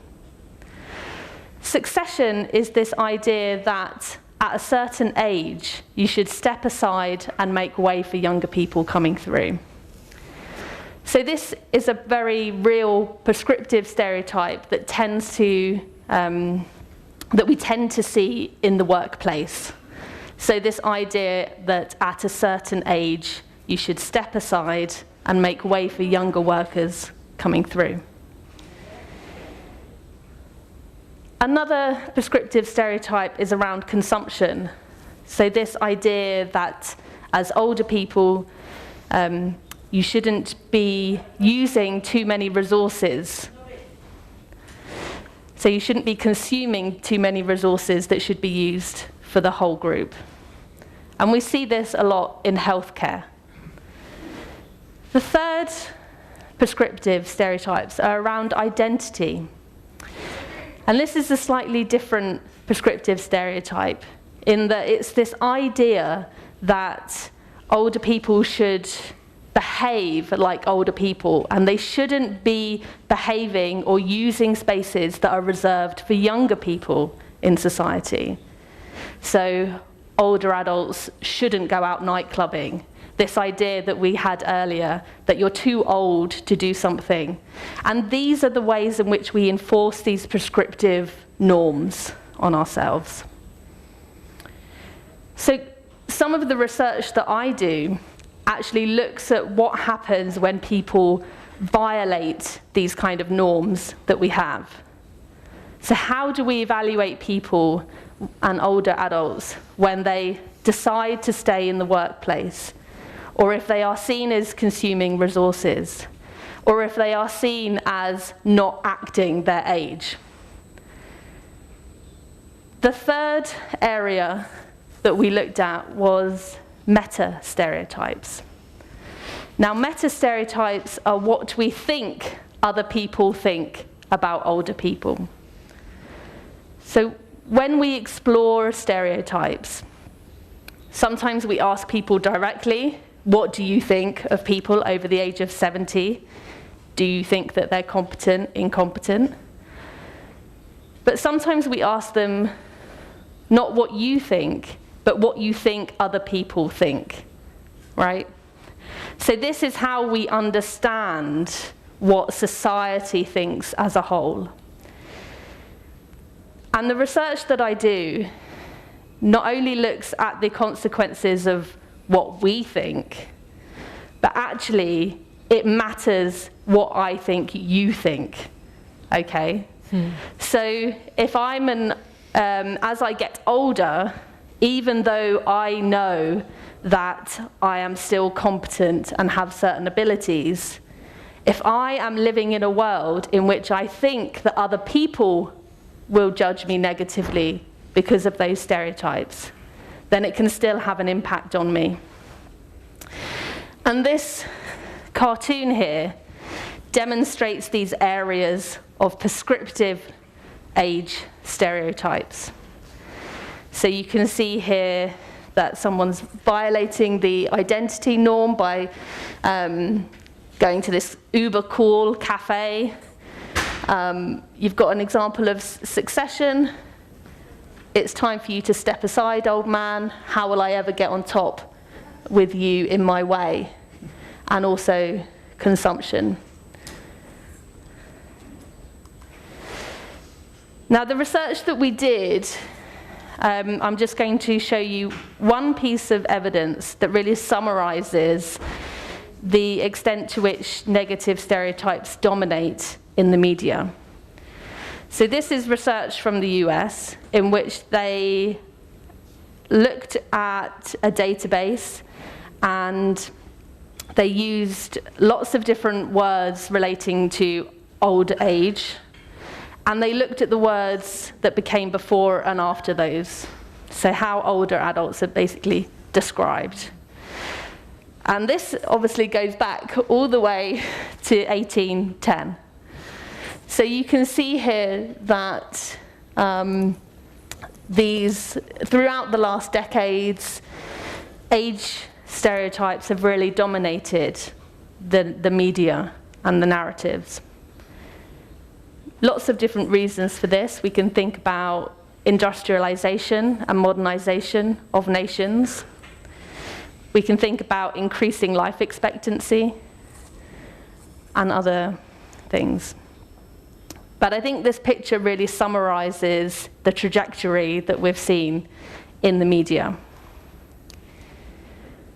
Our research also showed that, there are these double standards, and there are positive and negative stereotypes, and they can vary depending on the context. So in the workplace, we see that there are positive stereotypes of older adults as being experienced, reliable, and loyal. But there are also these negative stereotypes. And so it's interesting to research when and where these stereotypes come out. And in thinking about different industries, referring to the earlier question, there are age norms surrounding different industries. So there are different industries in where the expectation is, or the right age is, or there is a right age for the person that you're trying to hire. The tech industry is one of these industries. Fashion, advertising, marketing are other types of industries in which we see strong age norms. We tend to see aging as a period of ill health and inevitable cognitive and physical decline. But we also do see representations of very healthy, active aging. So we tend to see one extreme or the other. We tend to see aging written about in terms of a demographic crisis. There's a lack of diversity, and I'll show you some examples in a minute. And we tend to see older people represented as unattractive and unhealthy, or on the other side, this very successful ages, which is represented in these two pictures here. Now that was all pre-COVID. So what's happened during the pandemic? Well, unfortunately, the evidence is not good. I'm going to talk about 4 different areas in which we've seen that the pandemic has really impacted our attitudes to aging and how we think and feel about older people. The first is what we call a vulnerability narrative. And these are examples from UK press, but you might have seen other examples in the media where you hear. Now, the vulnerability narrative is where we've seen that an increasing narrative that older adults are being described as vulnerable to COVID. This strengthens negative incompetence stereotypes. So we constantly see these 2 words together, so in our minds, those associations get stronger. This also means that we tend to see older adults as more similar to each other as well. So it's strengthened what we call as the homogenized view of older adults. So we tend to see older adults as more similar to one another. All older adults are vulnerable. That's the message. This can impact on us by giving us a very self-limiting view of aging, but it also means that we see young people as not vulnerable. If older people are vulnerable, young people are not vulnerable, and at worst, resilient. And this can have an impact on how we perceive risk and also health behaviours. We've talked a lot about stigmatizing social identity. And what you can see here is that COVID-19 is very much represented as an older person's disease. It's associated with death, dying. It's increased our salience of those things. And the impact of this means that we've actually increased physical distance from older people, but also our own psychological distance from older age. So what you can see here in this graph is some research that some academics did, looking at people's subjective age, so the age that they feel, and the extent, and as you can see, the graph shows that during the pandemic, people tended to feel much younger. They wanted to associate more with being younger and not associated with being old and vulnerable. We've also seen a devalued social status. So a lot of what's described here has evidencing that in the media there was this different distribution and justification of resources.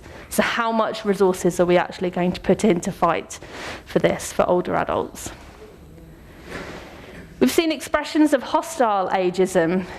So we've already mentioned about the tweets, ageist tweets. This hashtag boomer remover that came from America. But we've also seen examples of benevolent and compassionate ageism. So these stereotypes of incompetence and warmth, what they do is they lead to feelings of pity and what we call active facilitation, so helping behaviours.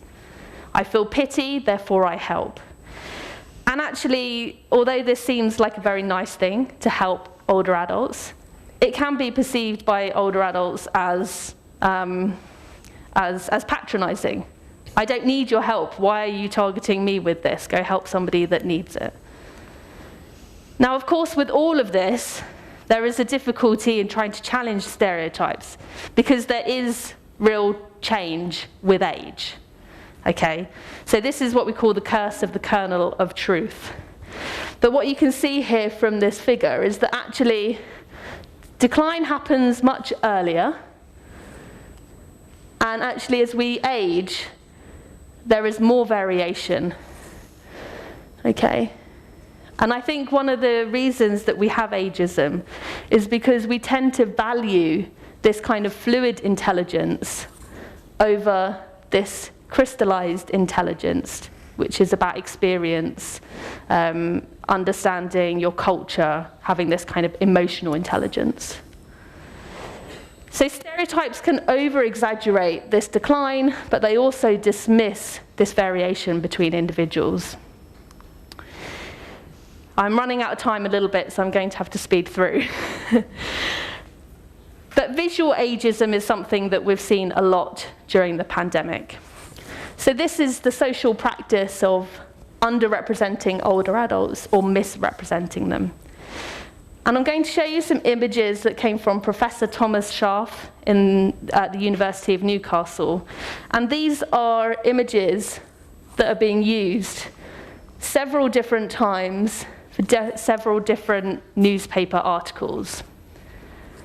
So what you're seeing here is that actually we don't have the imagery to, when the newspapers are just picking the same images all the time to represent older adults. So this underrepresentation can again strengthen these negative stereotypes. But it also happens to our positive stereotypes too. So what we're seeing here is a real lack of diversity when it comes to reporting anything to do with older adults. And this happened during COVID-19 as well. So what can we do about it? Well, obviously diversifying the imagery is part of it. We need to challenge our stereotypes, then we need to rethink what it means to age.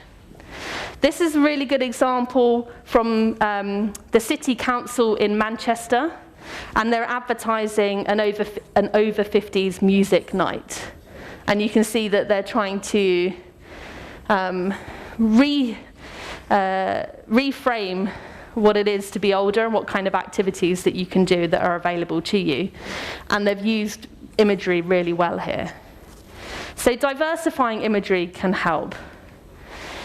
The Centre for Aging Better on the back of this work now have an age-positive image library that you can use. So if you are thinking about writing reports in which you want to represent aging, older adults, or just people, then we need to have those images, and at the moment we don't. So this is a resource that you can use. There's guidance from the World Health Organization on what we can do to avoid ageism in communications. There's guidance from the Age Platform in Europe on reframing aging. So instead of falling into this trap of saying they and them, we can use words like we and us. The Centre for Aging Better have also done some work testing different messages when it comes to aging. And what we want to do is try and reframe aging. So we want to try and change people's understanding. Instead of thinking about aging as decline, we need to think about aging as change. Instead of thinking about aging as frail and vulnerability and dependency, we need to think about aging as retaining a sense of purpose and well-being. And we need to frame what it means to have longer lives. And in this work, they actually give you real examples of how you can do this in your communications.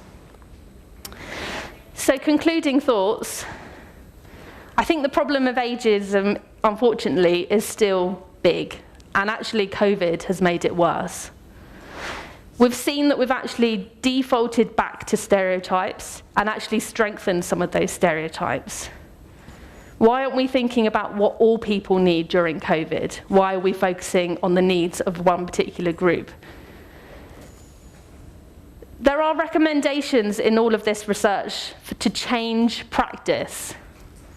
So some of the things that you can do is maybe check what the regulatory bodies and the codes of practice are in your country. So in the UK, we have the National Union of Journalists and the National Union of Editors. And there is an editor's code. Okay, so editors of newspapers are not supposed to be writing things that are ageist. Okay, but how do we actually get to those editors and say, right, you need to change this messaging from this to this? Okay, that's another thing. So we need to actually check what the regulatory bodies, what the codes of practice are, and start conversations with them about changing practice. There is evidence that communities that have invested in social cohesion programs have fared better during the pandemic. There's a really nice piece of research here that shows that in the UK, that these communities that invested in intergenerational programs, that are invested in cohesion between ethnic minority groups, have fared better. So I think there is hope. Some important questions that come up for me as a researcher are things like, now because of the pandemic, how do we actually change ageism if we can't have direct intergenerational contact? But also, having diverse imagery is one step, but now we need to actually look at the consequences of that. Do these interventions actually work? Do they reduce our stereotypes?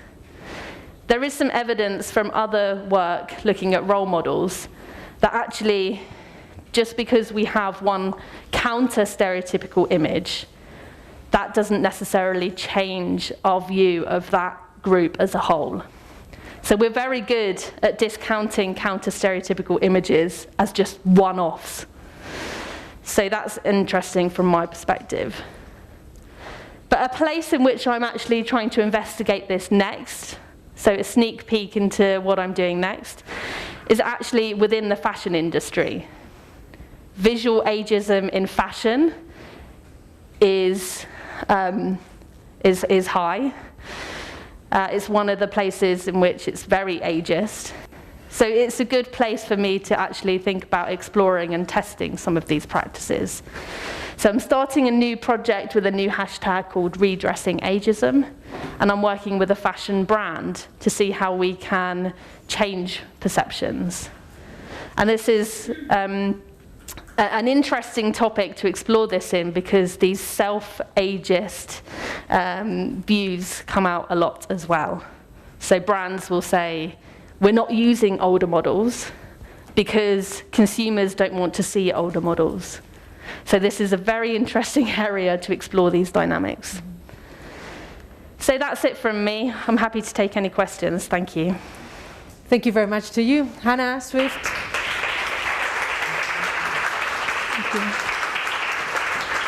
Well, you brought us very interesting ideas. The questions will be for afterwards, after we hear Moira Allen. We are really looking forward to hearing all the things you do in your network, global network. Recordamos que es cofundadora. She's the co-founder and coordinator of Pass It On Network, a network of people responsible for positive aging.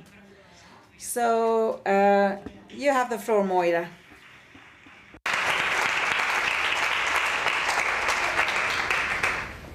Buenos dias. Good morning. The rest is in English, I'm sorry, but that's the way it is. I wake up every morning feeling grateful. And this morning I felt particularly grateful to be here in this beautiful city, this beautiful green city that's been awarded and recognized throughout Europe for its avant-garde attitudes. Grateful to be here in the Basque Country. And grateful to Vanya for having done all the hard work and presented all the academic and factual information about ageism. I'm also feeling very comfortable here in this age-friendly environment, because in my own network, the Pass It On network, we have our co-founder who lives on Cape Cod in Massachusetts, where almost 40% of the population is plus 60, and they have undertaken a huge age-friendly cities initiative. And we can come back to that. And also one of our advisors, Richard Adler, who's from California and lives in the county where there is the Silver Valley, he's managed to get that whole county, every community in that county, enrolled for the age-friendly environment. And then I'm also grateful to the Spanish language. I don't know it, but I particularly appreciate the word that you have for retirement. Jubilación. I'm probably not pronouncing it correctly, but it's a wonderful word. It's a word that carries energy with it, and that is positive, and that's looking ahead and forward. In French and in English, we have this dreadful negative word, which is retirement. It's like an army that has to retreat. And when you retire, you move off and you don't exist anymore. So it's a really very, very difficult and awful word. So I should maybe now just quickly tell you that I stand here today with 3 hats on my head. The first one is the Old Up Association in France, which is one of the most avant-garde associations in this particular field. And I absolutely love them. I've known them for 10 years, and today I'm on their Council of Administration. But why I like them is because it's an association that was started by people when they were 75 about 10 years ago. And today their age obviously has progressed, and they are now 85 going 90. And what is so fascinating about this association is that they have evolved all their activities in terms of what their particular needs are. Because what happens in society today is that we tend to lump everybody from 60 upwards. Research often says 65 upwards. But in fact, there's as much difference between a 60-year-old and a 90-year-old than there is, say, between a 2-year-old and a 21-year-old. There's just no comparison. And this is a very important factor. So that's why I'm so fond of the Old Up organization. Oops. There we go. The second hat that I wear is my own network that I founded in 2013, which is called the Pass It On Network. The idea of passing on the experience and the ways of doing things that can make things go better for everybody, like we're doing here today, passing on good practices. So we act, we learn, and we transmit. We've got about 100 very, very active people around the world in 60 different countries. And it's just amazing to be able to examine and share what everybody is doing. And then the third hat that I have is I'm an active member of the Age Platform, and they're doing really an outstanding job in the 3 areas that Vanya mentioned to us in terms of rights of older people and education and what. So that's really. I'd just like to say very quickly that ageism is like a huge snowball that gathers all the isms and it aggravates their impact. You've got racism, sexism, religion, homophobia, politics, handicaps, and all of those have all the age groups in them. And older people suffer very much in absolutely every one of those. I'm going to skip these because Vanya's done such a good job. Oops. Why doesn't it want to go ahead?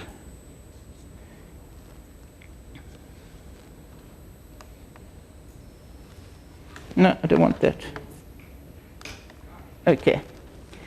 And I want to spend some time on this slide. It's a very important slide to me because it explains exactly why I'm doing what I am doing. And with your permission, I would just like to tell you where this phrase comes from. It comes from a poem of a chief of a traditional Indian tribe called the Hopi Indians. He died in 1999 at the age of 108, and comes from a tradition where older people are well respected and where planning is done thinking of 7 generations ahead. And in this poem he starts off by saying, "You have been telling the people that this is the 11th hour. Now you must go back and tell the people that this is the 11th hour.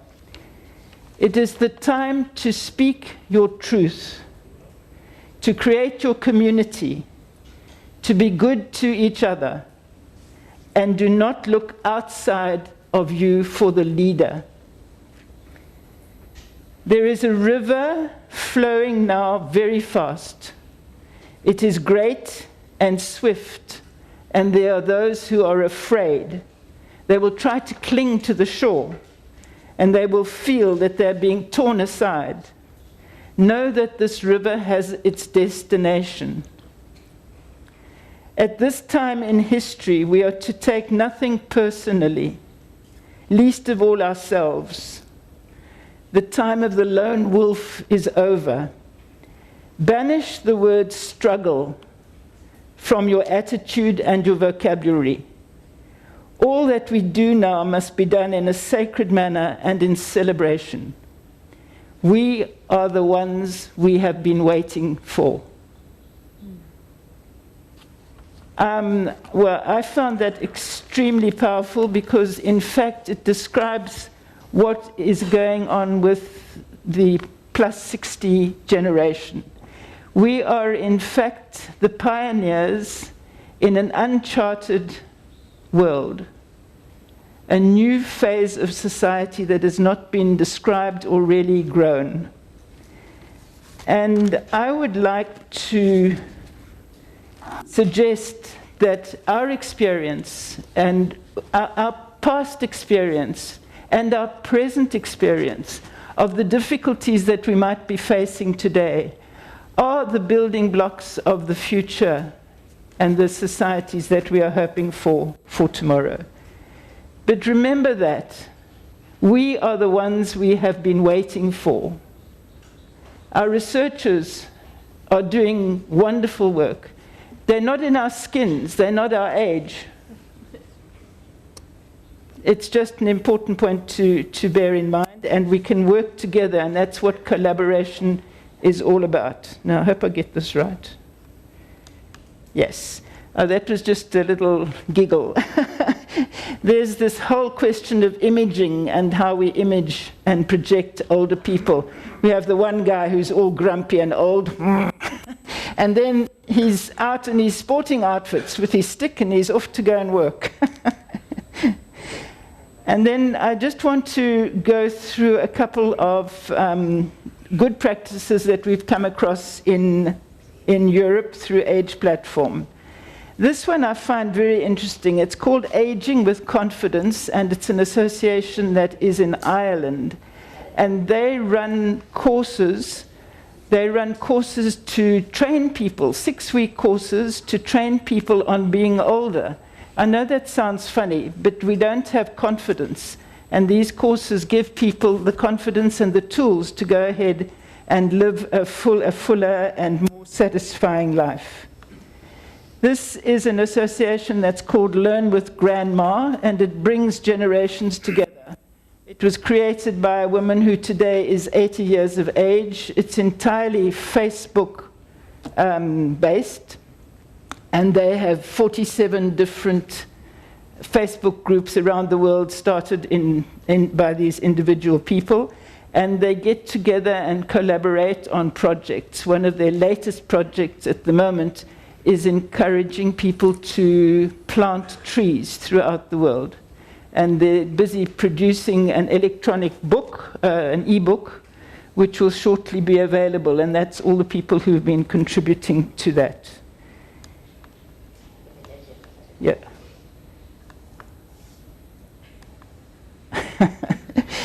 The intergenerational aspect we've spoken a lot about today, and I also think that we could add to the discussion the importance of intergenerational throughout the lifespan. It doesn't necessarily mean older people with very young children.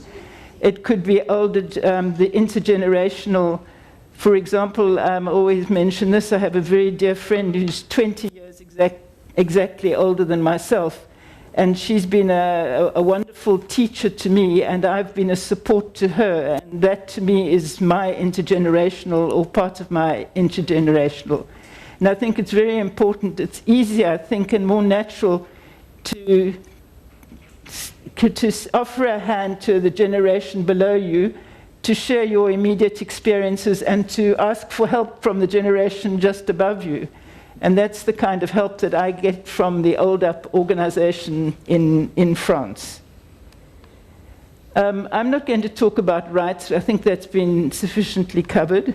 I will just mention that Age Platform has done a superb job with their own Aging Equal campaign, and is a source for all information.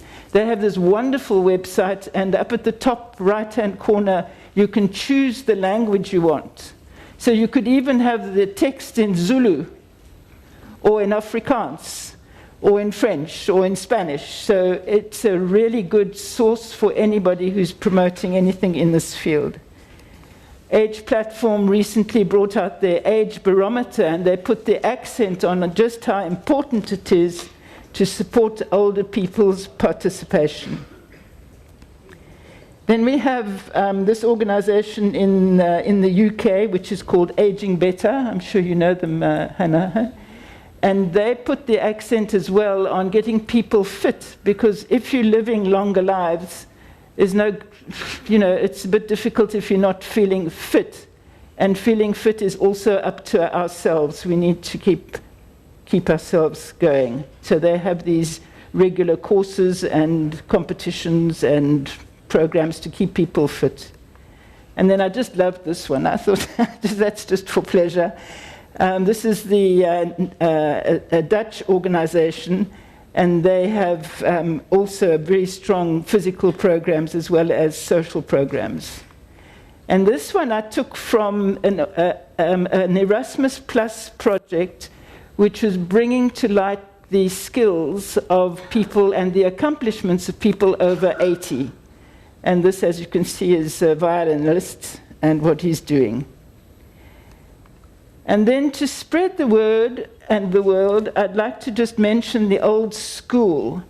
The Old School is a clearinghouse of all sorts of information that you can find about ageism. There are videos and reports and scientific reports. It's a really excellent source of information. And this was created by an amazing woman called Ashton Applewhite. And Ashton, who's a friend of mine, has been talking against ageism for the last 10 years. She is the well-known author of This Chair Rocks, and she's also produced a guide for how you can create your own awareness-raising groups, and it is available in Spanish. I don't think it's in Basque, but it is in Spanish. And through this particular organization, they've started promoting gatherings by language. So they now have movements in English, and they organize events internationally now. Because of Zoom, we can do that. And next year, we're launching one in French for the French speakers, and apparently they are now working as well on one for the Spanish population, Spanish speakers. So as As we've already said, there is a movement, and you can join that movement.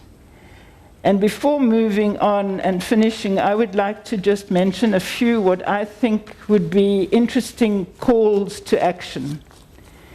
The first one is to be grateful to be alive.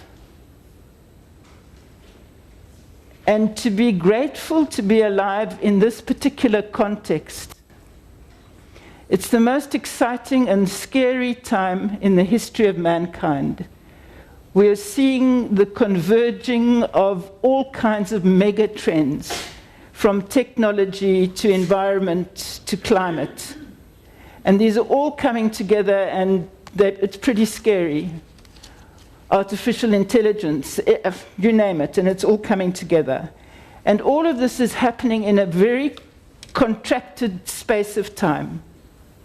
So it's not surprising that we have all these problems, because nobody's had a chance to actually absorb what is going on.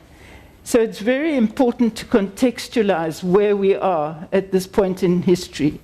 If you look at the longevity revolution, you know, we have gained so many years in life in such a short space of time.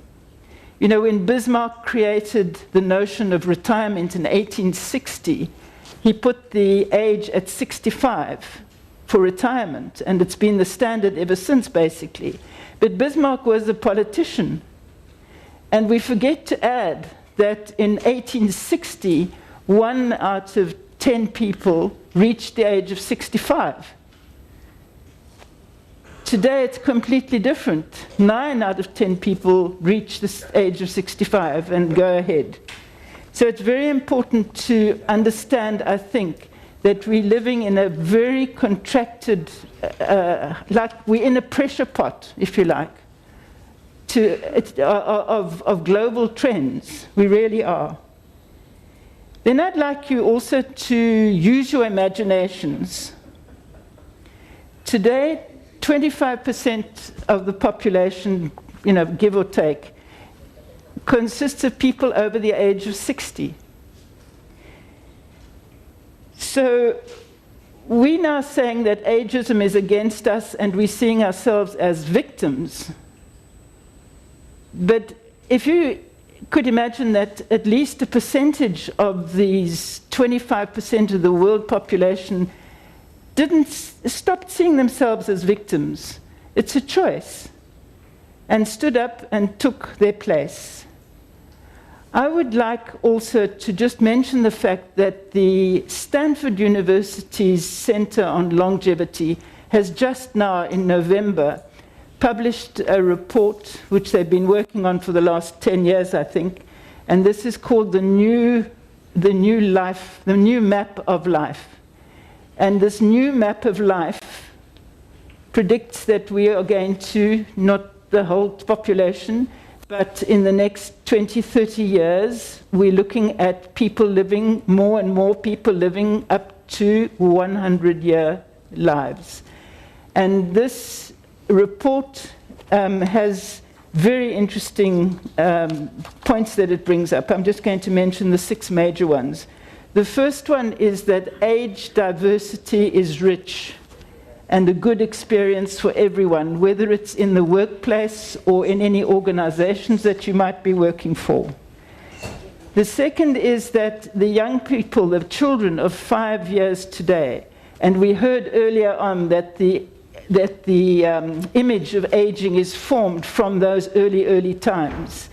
Those children, we need to help and work with them and educate them with positive images of aging.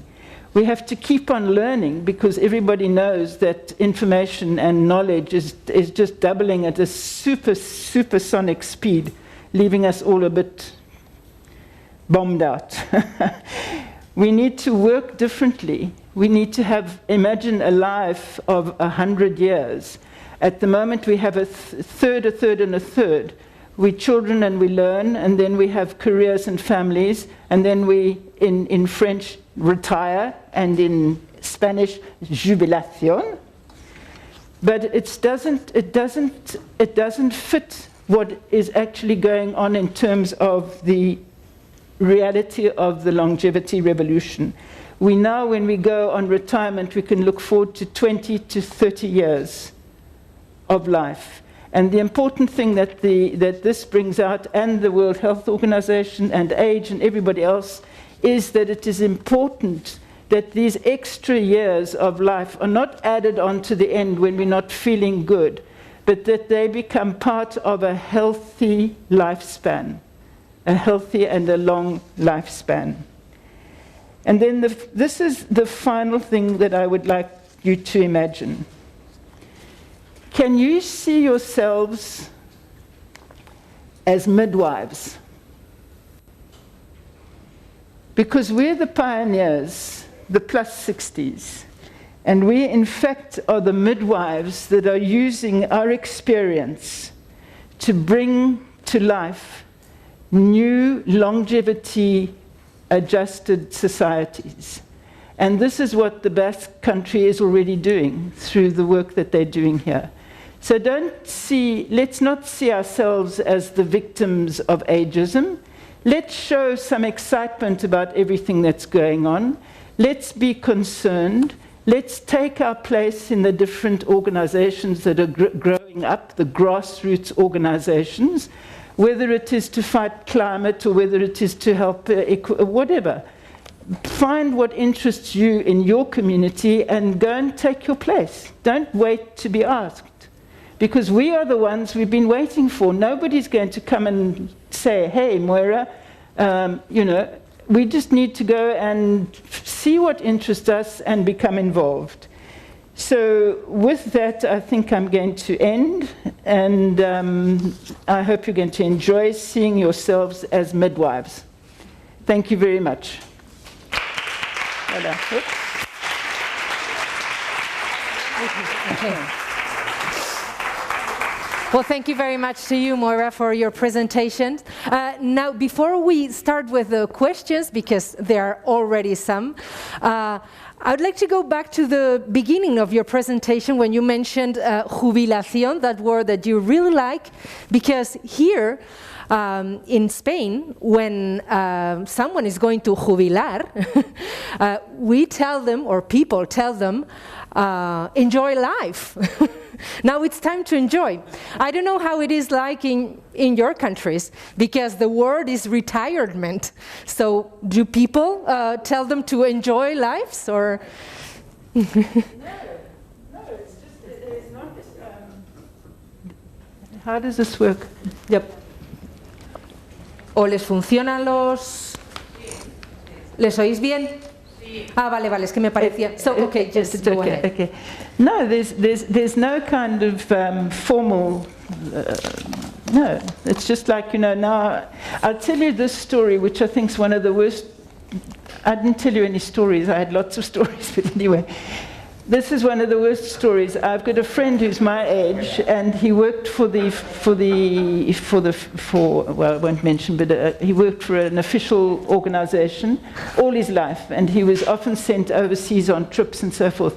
And the day of his retirement, he'd been back in the office in France for about a year, and the day of his retirement, he came into the office, and there was nothing.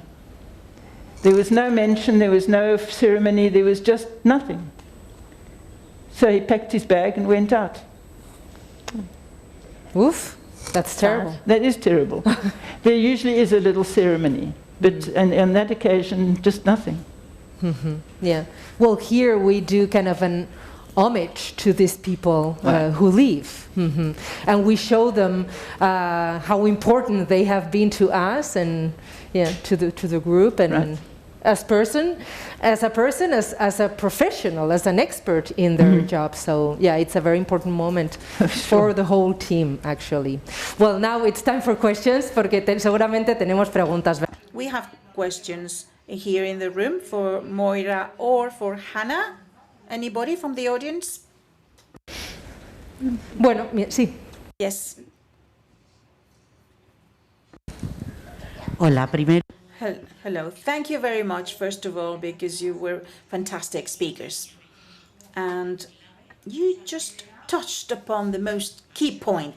You said that there are global and local ageisms.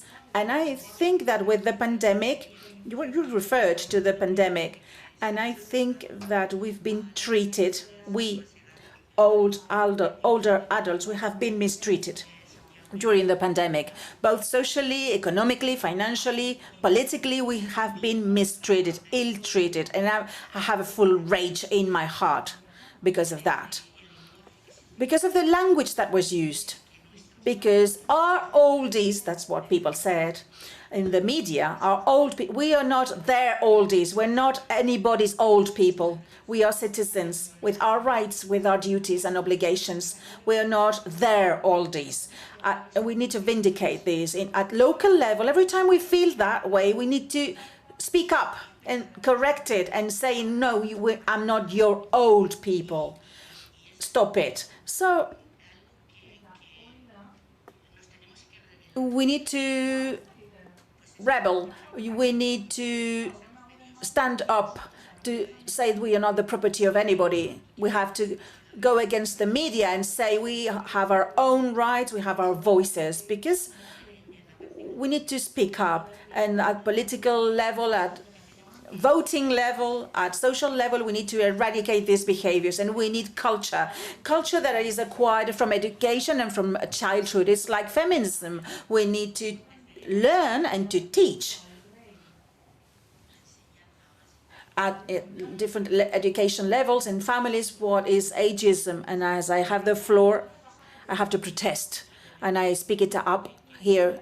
We need to scream, to say, and to all the media, to all the society, that we are citizens. We retire with jubilation. We have presents. Yes, it's true. But then what happens? We need to manage our lives, especially with our families. When older people are widows or widowers, children have good intentions, it's true, but unconsciously they want to manipulate you, and we need to say, stop, I'm still myself. Maybe I'm a widower, but I'm still myself, and I need to have my life. And that's my rage and my irritation and my annoyment, and I always want to express myself. Thank you. Thank you. Bravo.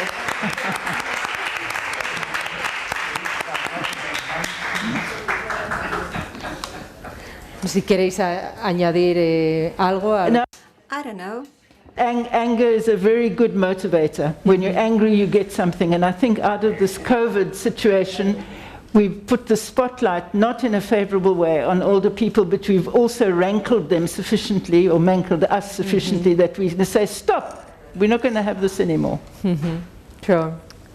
Well, we have some questions from the audience that we can't see here, but there are 70, almost 80 people following us today. So one of those questions is, you mentioned, well, I'm going to say it in Spanish, it will be faster.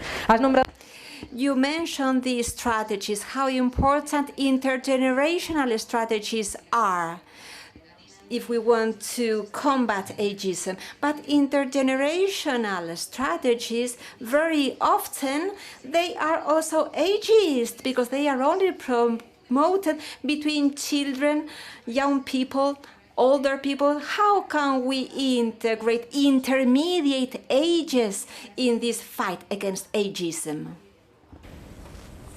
So that is a really good question, because it's not enough just to say that we need intergenerational activities and areas where we can bring generations together. There is lots of research, social psychology research, looking at different factors that mean that you would that would support good intergenerational contact to have the outcomes that you want it to have. So there are things like making sure that each of the participants, whoever they are doing things that are not stereotypically associated with either the younger or the older, because then you can just reinforce those negative stereotypes. Using perspective taking, empathy taking, these are some things that you can do within those intergenerational programs. But also it's just about having lots of contacts and friends.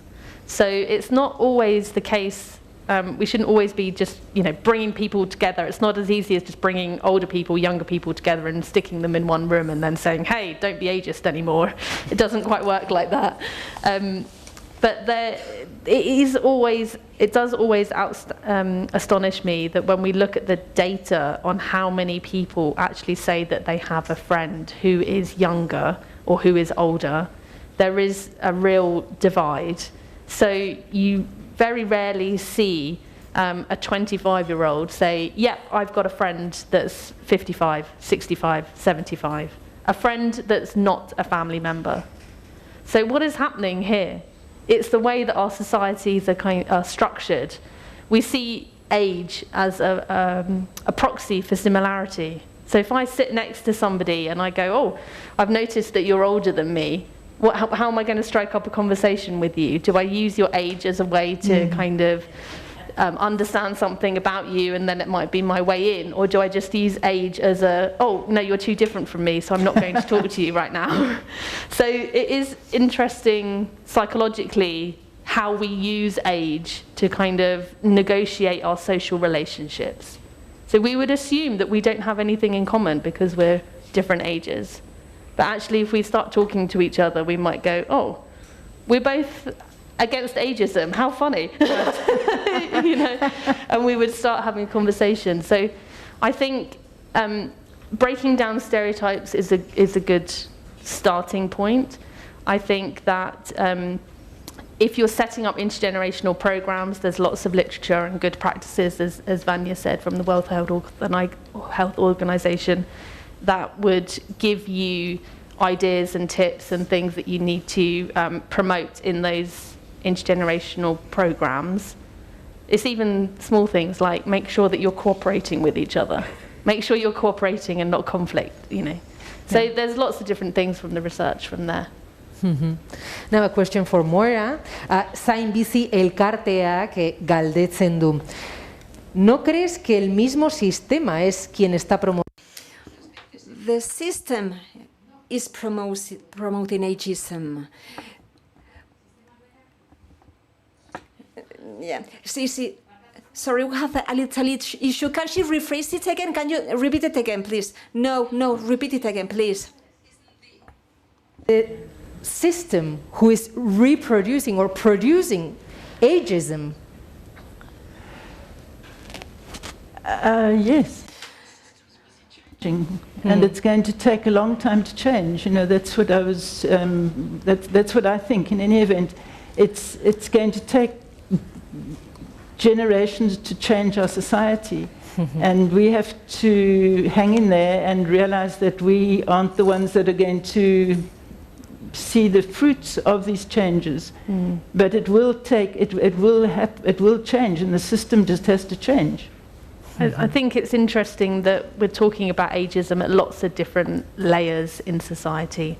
So we can talk about ageism and breaking down ageism between people and interpersonal relationships. We can then talk about how organizations can help and the immediate environment can help reinforce people to have good interactions. So there's the individual level, there's the meso level of organizations and the environments around us, and then there is this institutional societal level.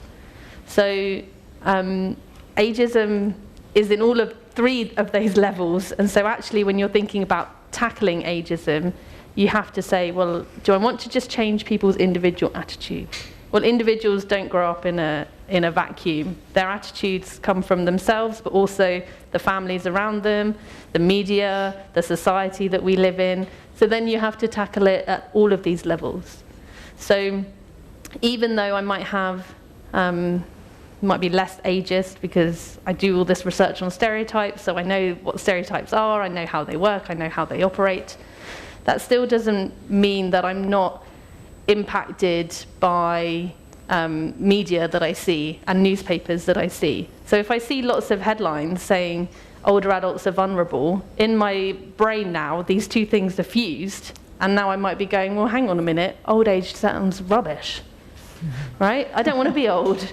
And then you start, you know, even though I know about how stereotypes work, it's still, these changes that occur with aging are still become more scary to you.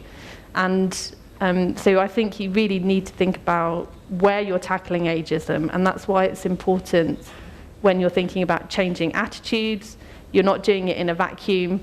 You're, as organisations, and we're thinking about age-friendly cities, there's so many things that we can do in the environment around us to help us challenge and bring generations together and challenge ageism. But then there's also these institutional levels of ageism, and thinking about the policies, how to implement the policies. Having an editor's code to say that our newspapers are not going to be ageist isn't enough without actually educating people on what that ageism looks like and how you can counter it. So there's lots of different layers, lots of things different going on to consider. Yes, indeed. Well, we have a very active chat, but let's check if there are any questions here. ¿Hay alguna pregunta? Galderaren bat hemen dago, areto honetan. Any questions in the room for our speakers? Hola, buenos días. Yo, más que pregunta. More than a question, I have a comment. I was thinking right now, for example, in a theater or in a movie theater, it is true that there are, when we go and watch a film or if we go to the theater, it is true that there are adults and sometimes there are also younger people. So why cannot we transfer that into civil life in general? Yes, in certain cases we're all together. It's a good idea. Exactly, yeah. I would agree with that. As you saw from the example that I used from Manchester City Council, they are trying to, you know, change what it is that we think that we need, that older adults want and need, and what aging means. And they have a very good board that includes people of all ages that inform the things that they do.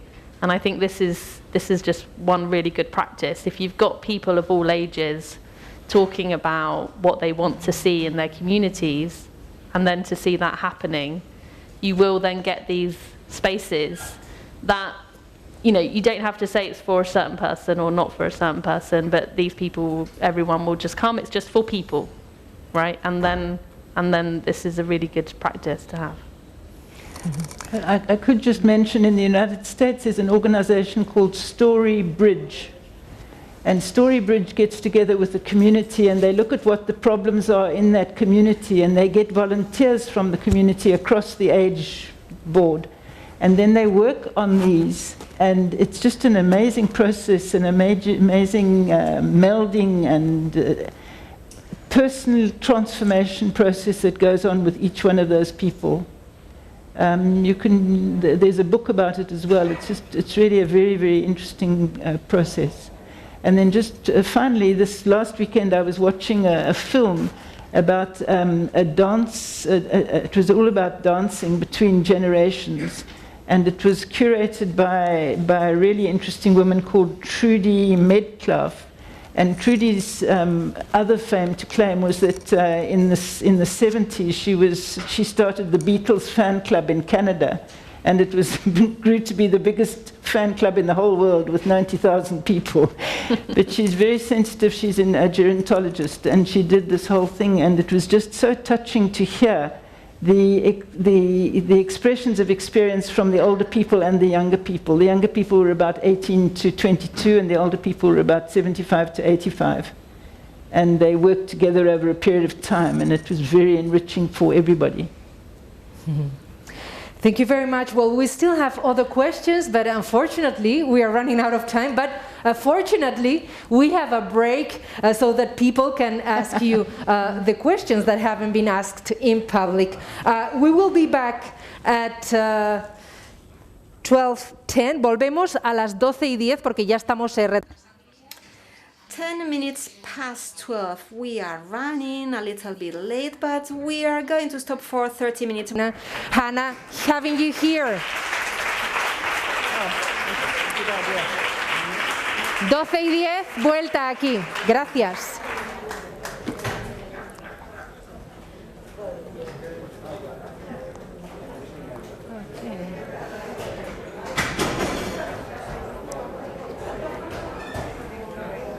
It's a pleasure.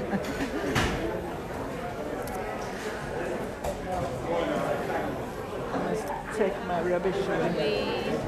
Take these headphones off now, do you think? Yeah, perhaps so. Pull it.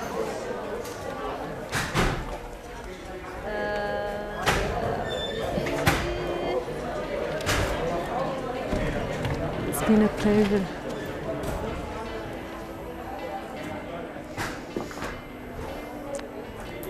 Having you.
¿Me puedes abrir? Vale. Eguerdion, jaun Andreok, eta ongi etorri, lagunkoitasuneko. Welcome back again. Welcome back again. We are going to continue with the second part of this fifth event where we are talking about good practices in friendliness. And now we're going to be talking about good practices in Spain concerning ageism. We're going to be talking about Spain, and we will be analyzing the different situations. We will be talking about discrimination that sometimes is added on top of ageism. We're going to be talking about all that. So we are going to invite Federico Armenteros. Good morning, Federico. He comes from the Foundation 26th of December, a non-profit making organization that works in favor of LGBTIQ plus older people. Yes, it is true that I needed to take a little breath, but that is the name, LGBTIQ plus. Well, he will be telling us about why that date, that is when being homosexual, stopped from being considered as illegal. And then, of course, we will have Carmen Martín and Carmen León, who represents leaders from Villaverde, leading women in Villaverde. Villaverde is a district in Madrid, so they are empowered grandmothers leading the decision-making process in different institutions in Madrid. It was the city council that realized that, for example, in Villaverde, there was a center, a house, where there were mainly women attending the different events, but that then men were those who were still making decisions. So they decided to consider themselves as empowered women and to try and bridge the gender gap. First, Federico, yes? Good morning. First of all, I would like to say thank you. Thank you for giving us this opportunity, this space where being able to share ideas with older people. Thank you, Instituto Matia. I would like also to say thank you to the Basque government. It is true that, well, here I am with my 3 pins that represent the different organizations with which I work. Today we are celebrating also the struggle against HIV. This is a very important date because many colleagues, mates, many colleagues, you know, they passed away in that other pandemic as a result of HIV. Here I have the computer. My presentation is here. Yes, here it is. No, this is not my presentation. That is ours, Carmen says. Yes, this is Carmen's.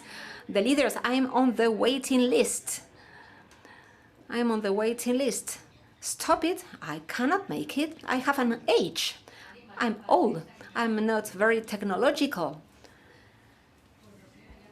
Well, what can we do? Yes, this is not my presentation. Vuestro, ¿no? Sí, claro, es Ya. nuestro. Claro, este es el vuestro. Está el Un vuestro. momento. So, one little second. Okay, so after everything we have been talking about when talking about ageism and intergenerational relationships, I have a bad piece of news for you because LGBTI group for us, intergenerationality is already a fact for us. That is the good piece of news. My husband is 10 years younger than myself. But you, on the other hand, you who are not homosexual, what are you, said?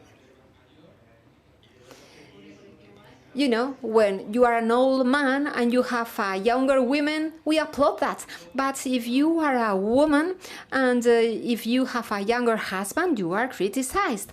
So in our group, the situation is different. There is, yes, for us, something very important is to value this wiseness that older people have. Yes, we fall in love because we end up being wise people. And then we have representatives of the blind group here. And, well, we need to join hands all together. That is the most important thing. Ageism is diverse. There is a lot of diversity. And we need to have that vision, that intersectional or intersectionality has to be widespread. Last year, I went to Denver, to the US. There was a congress about LGBTIQ policies, and I was surprised and struck, and I thought, I want to be like them. Well, there was this person, this man, who was, well, this person was black. She was a woman. She was lesbian, politician, and she was fat, overweight, and old. And I told her, oh, what a complete person with all those different attributes. Well, that is how all that is influential. Once again, thank you very much for having invited me to be here. Yes, we need to understand each other. Ageism is not exclusively heteronormativity. There is a lot of diversity, and we need to think and see other visions, other narratives, and all that comes from the group of people with whom I work. Sorry, once again, we have a technological issue.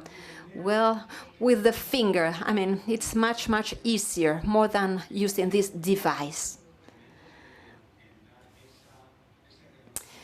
Once again, 40 years after the first person was diagnosed with HIV, that happened already 40 years ago. And we still do not have a vaccine. We cannot be vaccinated. It is not the same case as with COVID. So it is true that this has been very, very painful for our group. HIV generated a huge impact. In the 1980s, as you can remember, we spoke about pink cancer. And that was a milestone for people in my group. But here we are, we have overcome it, and now, you know, we cannot be detected. We have these drugs, and, you know, the disease is not transmitted. I mean, now we can have a sexual life, a better sexual life. So I would like to share with you my reflection about where we come from. Where do we come from?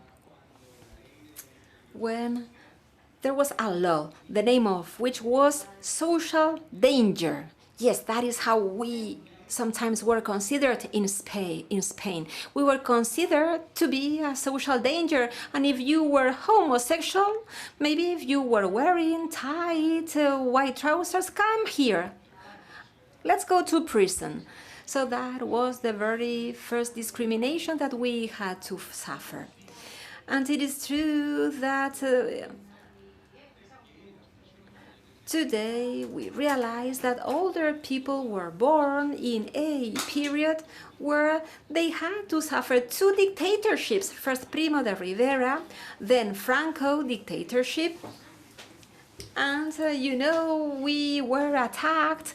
They created laws that separated us from the world. We were considered faggots. You could not be yourself because immediately you were going to be arrested, taken to prison, because they thought that we were sick people. We had a mental disease. Well, and maybe that could be the case, and maybe that is my case, but that was the situation. And that is why all that puts us in a situation of invisibility. We have been taught not to sin. We could not be seen. It should not be seen. It should not be felt, because that is going to have consequences. It was much, much better not to be known, not to be detected. We were considered as criminals. As I told you, we were taken to prisons because you were corrupt, homosexual, or faggot. It was as if you had this headline on top of your head. And it is true that that is the situation, and you were considered as a pedophile. And it is true that that was the situation. We were vicious, we were criminals, we were sick. That was how we were considered. So this is the model of this society. And our older people have undergone and have lived and endured that situation. And we have been told that we all had to be heterosexual. Heteropatriarchal attitude was the right attitude. So what was the role to be played by women? And it is true that we have not overcome that situation. We still see how women are being killed. Women are still being assassinated and killed. And that is why this cannot continue, and we need to give a reply to this situation. And then everything was represented in gray colors, in gray shades. The police at that period, they wore gray uniforms. But there we were, and we wanted to be colorful. And how are we today if we analyze this period, how they wanted us to be and to become? If we analyze all that, well, today we are poor. There has been a study being made by our organization concerning the purchasing power that older LGTB people have, and 77% of us get a pension according to which we are paid 426 euros per month. That is our situation. We could not work. We were sent to prison. And as soon if they realized that you were like me, you could not work, or you had to, you were unemployed, or you were working, in the black market. Yes, and I don't want to be talking about black. Yes, we repeat once and again. We use very badly terminology. So we ended up being alone, feeling lonely. Since we were kids, we were told, you are going to be all alone. Nobody will want to be your friend. You are the worst of the worst. That is what we were being told when we were children. And that ends up being the reality. In our foundation, that is what we see. People feeling lonely, in pain, in this painful loneliness, exclusion. That is the reality. Nobody loves us. Nobody wants us. We older people and we homosexual people, if we add up ageism, things only become worse. But we are resilient, that is true. We have been attacked once and again, but here we are. And we want to remain here, still standing. We are still standing. And we have done so many things. It is true that if then we analyze our history, here we are still alive and kicking. And neither HIV nor COVID, nothing can kill us. Sorry, I think I have a phone call. And then we are threatened. There are many threats pending on us.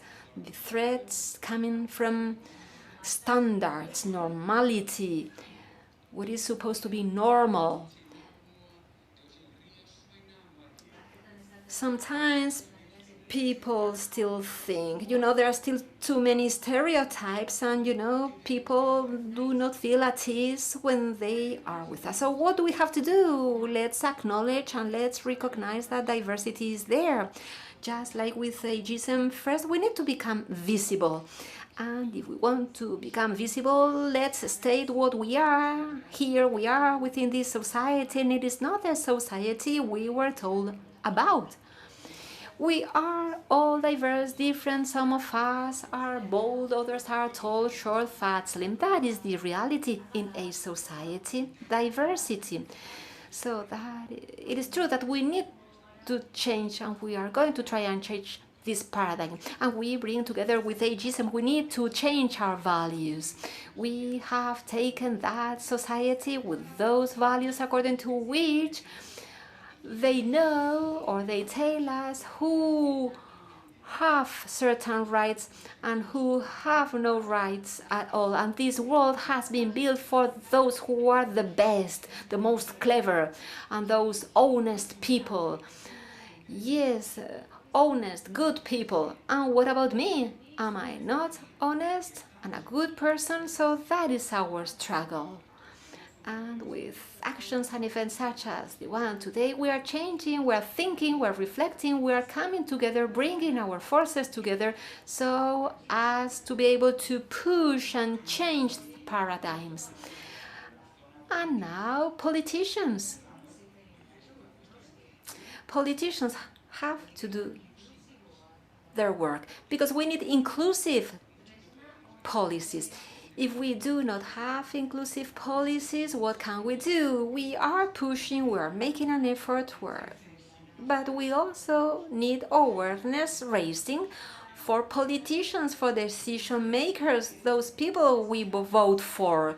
They also have their work to do. We need laws and we need regulations because we need human rights to be implemented. So that is the struggle. We have to keep on moving, advancing in this direction.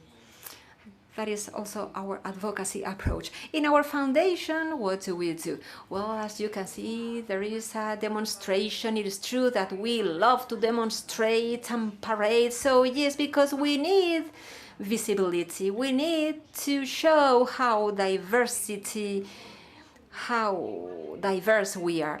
We have created a center where there is lots of diversity, a space, a house where we meet together, where we are what we are, and where we express ourselves. And we needed to create this space, this headquarters, because it did not exist. And we were asking for that because I would like to remind politicians, we are citizens just like the others. We have our rights and we need those meeting places because, as we were saying before, we were invisible. They wanted us to be invisible. And at a certain point, you end up thinking that you have no rights. We do not go to social services because we think we do not deserve them. Imagine some of us, they just remain at home, deprived from those rights. And we deserve those rights just like any other citizen. What else do we have to do? Once again, awareness raising. We are all over the place. We demonstrate, we want to be seen. Well, now with these masks, it is true that, you cannot see how divine we are. We have divine bodies, but, well, that is the problem with the mask.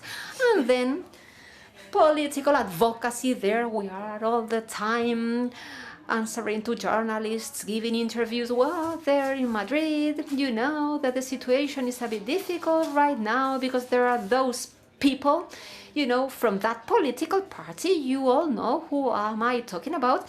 We have another problem, but there we are. Advocacy is essential for us too. And also, of course, individualized services, individualized care, being there with older people to empower them so that they can end up being the most important ones. Let's not be victims. Let's empower ourselves. Here we are what we are, but we want to get engaged, to be engaged in this society. We want to participate. We want this society to be as diverse as possible, where we all, men, women, LGTB, where we all can participate. We have joined different organizations such as UDP, yes, for the older population. Yes, we have very close links with the people here in the Basque Country, with the organization, because we need inclusion. We need inclusiveness. We are living together. It is true that in the past they didn't make it happen for us because they didn't want us to be at the same level. As I said before, many people in daycare centers, in homes for yes, in homes for older people, of course, there are also homosexual people in these homes for older people, but they feel invisible also very, very often, and they also want them to be invisible. What about the football? Everybody says that they follow the Athletic, you know, the football team in Bilbao, but we are not able to say, I like men, or I like women. We are not able to say that. Just like that, and that shouldn't be the case. We need to talk to each other, understand each other, work hand in hand with older people. What were we told when we were kids? Remember my situation at school. It is true that we were harassed, and when I was asked faggot, I replied. So, well, we are diverse, and even in terms of our reactions. There is still so much to do. That world, I'm sure that we will see it. I am also optimistic. Yes, that is not utopia. I am thrilled, yes, because all through these 40 years, things have changed a lot, and here I am talking in front of all of you. 40 years ago, I would have been taken to prison. Come here, let's go to prison. So we have changed. We still need more, of course. We have to keep on moving, but the evolution has been huge. Today I can get married. I have already told you, right, that my husband is 10 years younger. So intergenerationality, and I can get married. Imagine, that is great. Not even in my best dreams I thought I could marry a man. In the past, I married a woman and I have a daughter. We did not divorce, but once again, well, because back then I thought I am never going to get married again, so I do not need a divorce. That divorce from my first woman, well, we ended up divorcing because I wanted to marry my husband. That's right. Veis que tenemos. Well, we need to see that this society, if society is inclusive, if that is the case, then we are going to be able to live longer, much, much longer, because we will be much happier. And, you know, happiness generates endorphins, and that makes lives longer. How interesting it is to see how those people with whom we work, these people in our groups who live in their apartments, in our districts, in our neighborhoods, it is great to see. We are also at age. We were voted, there was an assembly, and now we are full right members. Imagine, we are in Europe. And we also, you know, we have a word to say at the national and at the international level. We are, yes, midwives. Imagine, well, I have the breasts, and I can be a midwife. Yes, so here I am, and I want to be a midwife and join hands with you and help you as much as I can. Thank you very much. Muchas gracias. Federico Armenteros por... Thank you, Federico. How many people meet in your foundation? Well, we are 2,700 people in our association. And now we have 20 people who are our employees. And then we have 60 volunteers.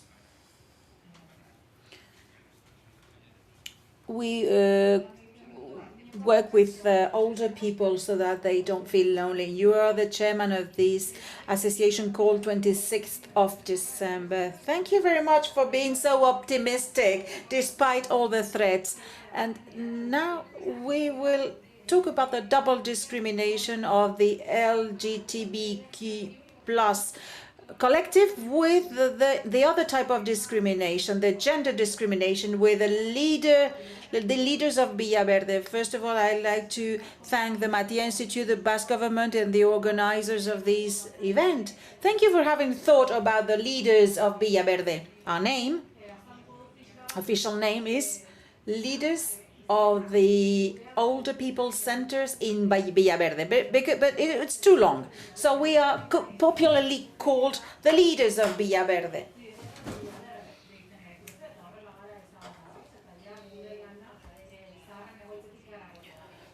Thank you for having invited us to share our experience. Everything started in 2014, when in the older people centers there were a series of women who were invited to come. We didn't know each other.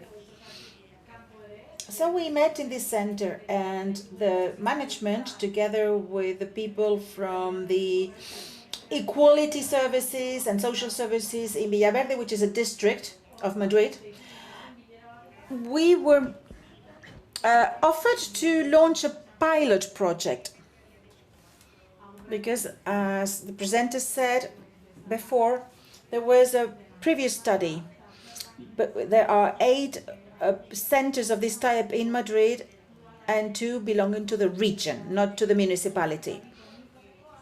Statistically, there are more women than men in these old people's centers, and women were volunteers and users, but those who had the power, who were in the management boards, were basically men, with only 2 or 3 women. So after this study, a change was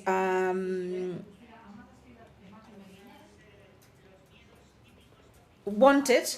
And sometimes the women said, I'm not competent, I don't have time, I can't do it. So it was a challenge for us. So women were invited to become leaders. We had debates, and we drew the conclusion that we wanted to accept this proposal. So the first question, we have a new pilot project, what is the budget? Well, oh, no money, there's no money for this. But what we can offer you is the resources, equipment, and the premises. So we stopped and thought, okay, if we want to make progress, we need to adapt and to take what we are offered. So we said, okay, we will have resources. What type of resources? You have to take notes of all this in order to use what you're proposed and offered. So we started with our debates. Why becoming leaders? Why empowerment? All these words. And why feminism? 3 words that are so important for me, but I love these words. When we mention those words, we realize that many people jump in their chairs, and I like seeing people jumping in their chairs. So we have these debates, these discussions, and why not? And why would you do this and that? And we needed to become familiar with language. We were talking about ageism. What's a new word for us? If you say, okay, I'm a feminist, I'm proud, you speak about feminism or about empowerment all the time, well, society gets used to that. And it's about making people familiar with these words. That's why and how we started. Once a month, we met with a team of the City Council, with a coordinator of the older people centers in Villaverde, and with equalities social workers. And we got trained, and the people from the equality service told us, okay, why don't you come to the neighborhoods and speak about your experience? So we went there. We had these meetings with people in the neighborhoods. And that day, the coordinator wasn't there because there was a problem. We were alone facing danger. We are all women. we don't have studies. We were not going to universities. We are older women, and we basically were working at home with our families. And we know that we have a backpack full of our experience. So there was this neighborhood meeting with social organizations, the CRPS, which are Psycho and Social Rehabilitation Center, or there was this political party, Mas Madrid. Not the political party, no, Mas Madrid. Oh, yes, it was for urban gardens. You see my memory, okay. No worries, no worries. I'll find my memory back one day. OMC Radio, the community radio was there, and other associations in the neighborhood. And the two of us we were alone there, with no coordinator from the city council. So we spoke about us, and we discovered that we could do something for the city. There were many resistance, reluctance on the part of the older people in the centers, objective and subjective threats, because many older people have their ideologies and their beliefs, and patriarchate is there. And we had to look for new initiatives and strategies in order to be there, to be present, and to fight resistance and reluctance. But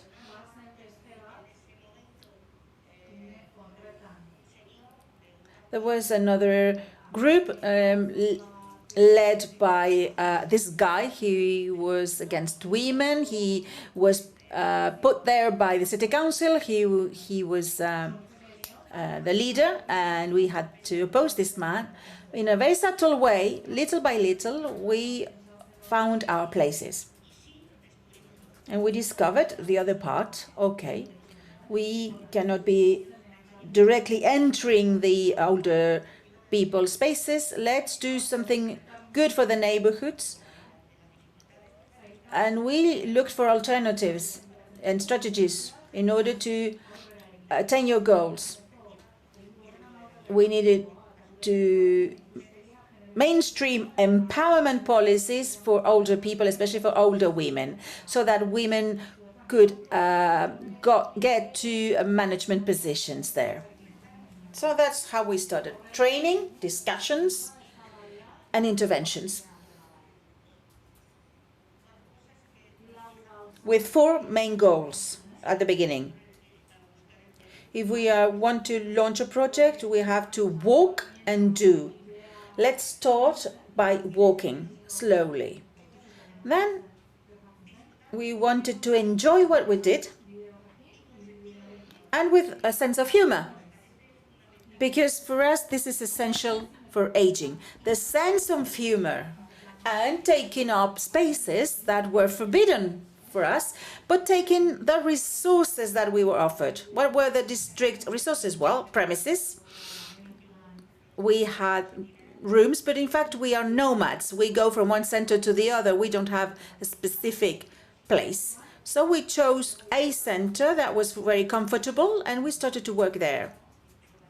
And time went by. We had training, debate, and resources.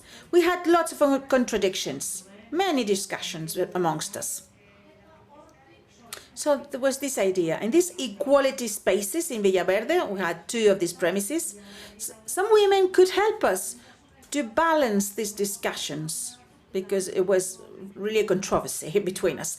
And there was a person, her name, and I mentioned her, Monica Ruplate. She's our coach. And she started to work with us, to train us. And it was really interesting and amusing, and very enjoyable. And it was a real fun, because we started to work with older people's spaces and with the society at large. We were invited. We used generosity, because older people don't need to demonstrate anything in their lives, nor professionally, nor socially. So we wanted to act with generosity. So we started to discuss with agents, bodies, associations and organizations in Villaverde, with the district management boards, because there are many organizations, they're very active. These people are very, very dynamic. But we said, okay, you do things for your association, but you have to put this in common. You have to share that with others. We need to use our strength in order to get to power. That's why we consolidated our structure and we created the leaders, the women leaders. That was in 2015. And we said to the city council, okay, we want to do a radio program, because otherwise we will continue to be invisible. And we said, we are older women and we need and we want to have this radio station. We had studied feminist struggles and feminism, and we don't want to be invisible anymore. It's one of our goals, to be visible. So we started to work with our sense of humor in such a way. So unconsciously, we were gaining this terrain, this field, day after day. We were proposing our ideas because we are making politics in the private sphere too. So a person from the city council, a technician, said, there's this budget for a radio station. Okay, fantastic. We went to the OMC radio, the community radio in Villaverde. And I want to pay homage to community radios, because here in Vitoria you have some of these stations. Community radios give power to people and give the voice to people who can't speak. These are media, of course. They're free media, where there's nobody preventing you from saying what you feel. And it's one of the most important tools to having been able to empower ourselves thanks to the community radio. We had a 1-year initial project, and we got trained in this radio station. We had 1-year training, and then we practiced what we learned. We had a program in this radio, and it was very powerful. Plus, we were not invisible anymore, because we deal with social media, with the network, it's digital. And this project disappeared 1 year later, but we continued to work with OMC Radio. We are partners of this radio station. And it's more than a radio, I can tell you, because it's a school, it's a radio school, where you can get trained, that we have intergenerational interventions with youngsters, with children. And that was our own way. But what happened? 2 or 3 years later, we got an award, the Senda Award. This is the award winning ceremony. And we don't respect protocols, of course, because we have our own style. We want to learn, to share, and to convey values and principles. And sometimes we are called the agents of change, because we are benchmarks in our district.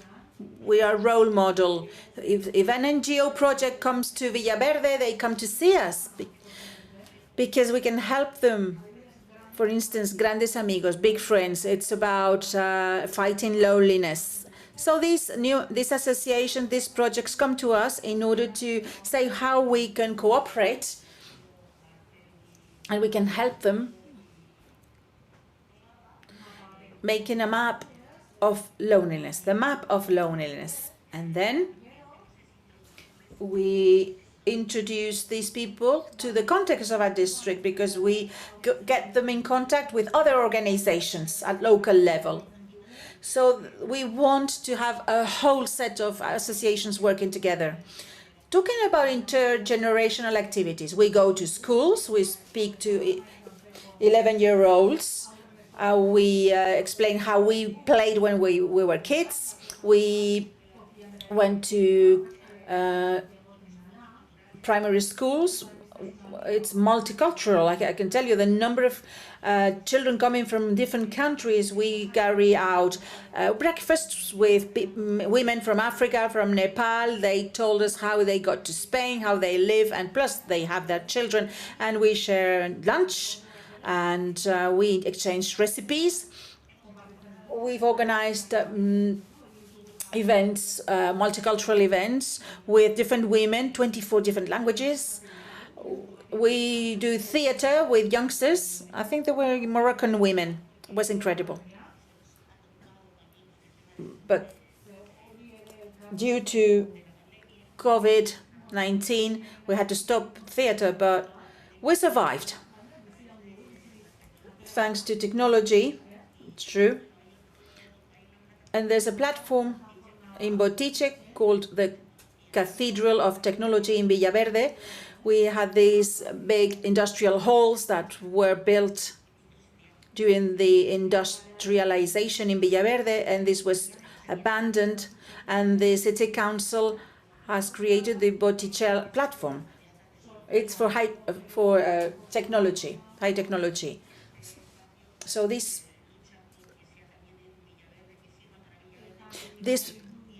place for high technology located in Villaverde will be a world leader. And we were pioneers in the Violet Points. We took part in the round tables of this feminism forum and the old people's forums. We were coordinating and chairing those round tables. We made proposals to our city council in order to have a gender-based library in the older people's centers. So, and we were accepted for this project. We wanted to solve the digital gap, especially for old women. In the digital gap was very important, especially, well, it's not just to use computers, and this is very basic, and people are used to that. To remove the digital gap is a different thing. How can we use these tools with ethics? How to discover perversion in the media, how to fight fake news, because we wanted to teach other grandmas and other mothers to use the cloud and to use this new media. And we got awards, prizes.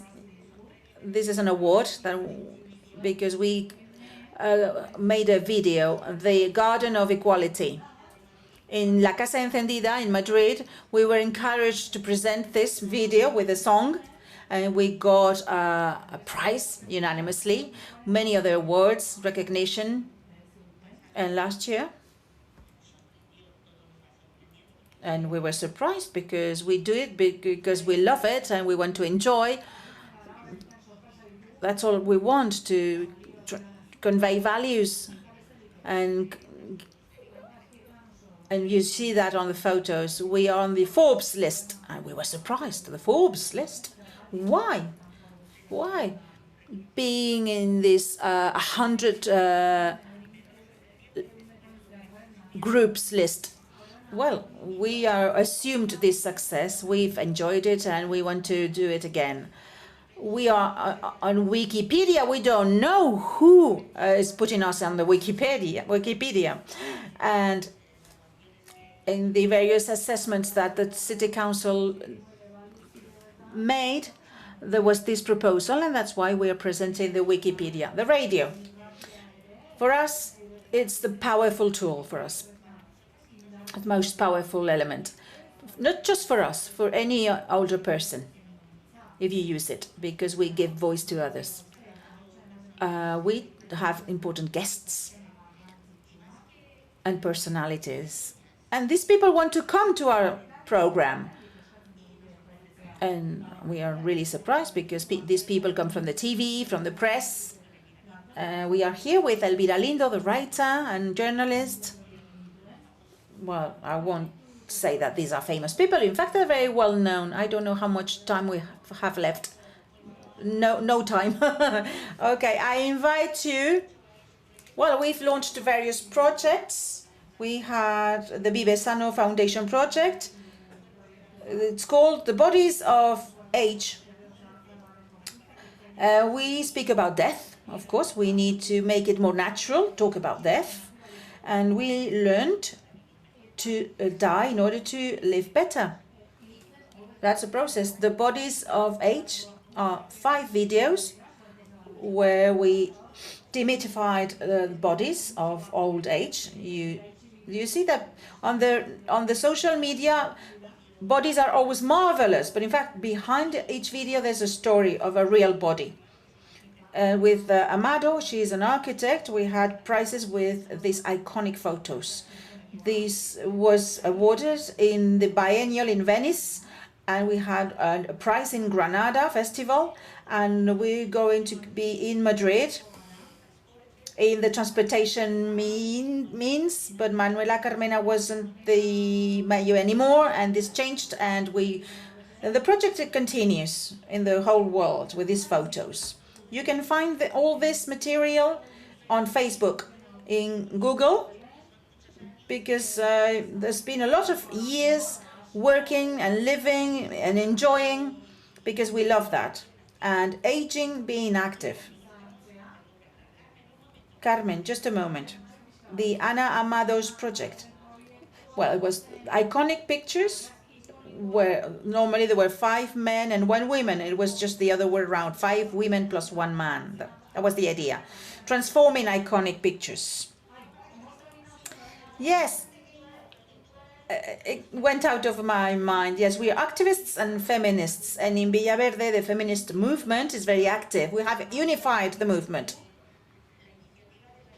because these women leaders are old in age, but very active. What do we like in this? Even if you go to a meeting, in fact, we're not seen as a person. They call us, oh, the leaders, las lideresas, even though it's just one of us. We have a role in the group of leaders, and we are recognized as leaders. Well, I had a speech where we have a lot of questions and no time left. Many questions from the public, so we'll stop here. Carmen León, Carmen Martín, thank you very much for your presentation.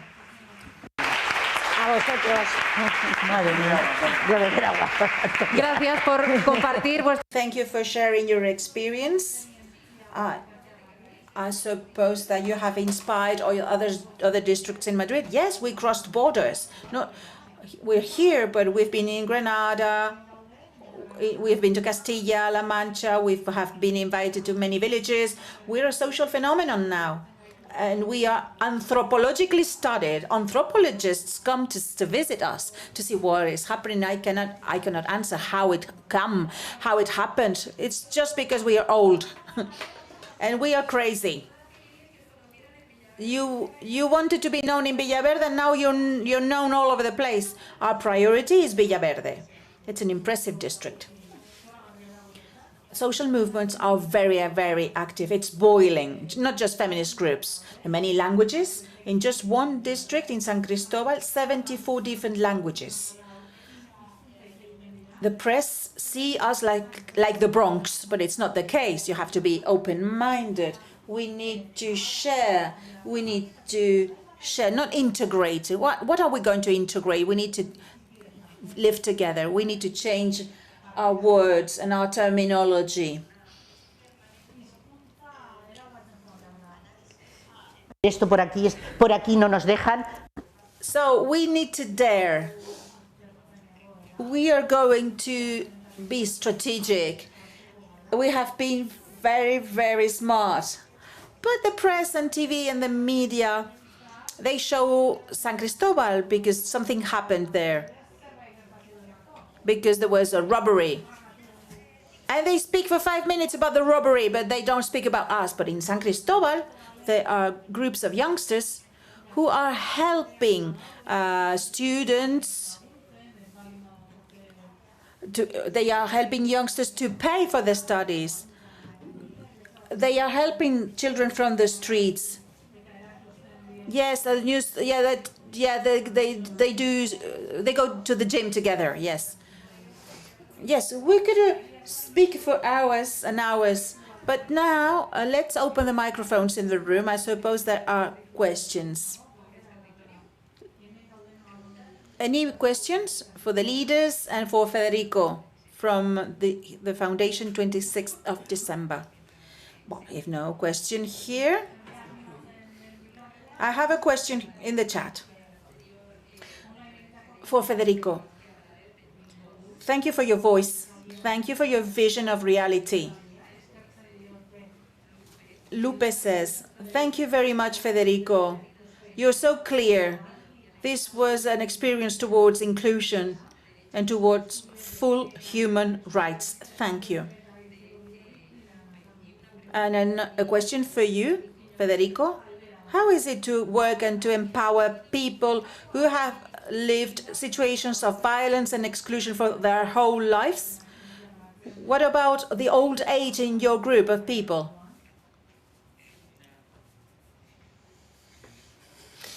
Well, that's an interesting question. How do we work with them? Okay. With them. That's the response. That's the answer. With them. With empathy. Knowing that you're with a person who has more than a backpack.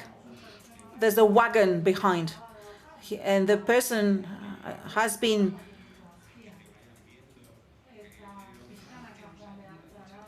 under stress for many years, for his whole life.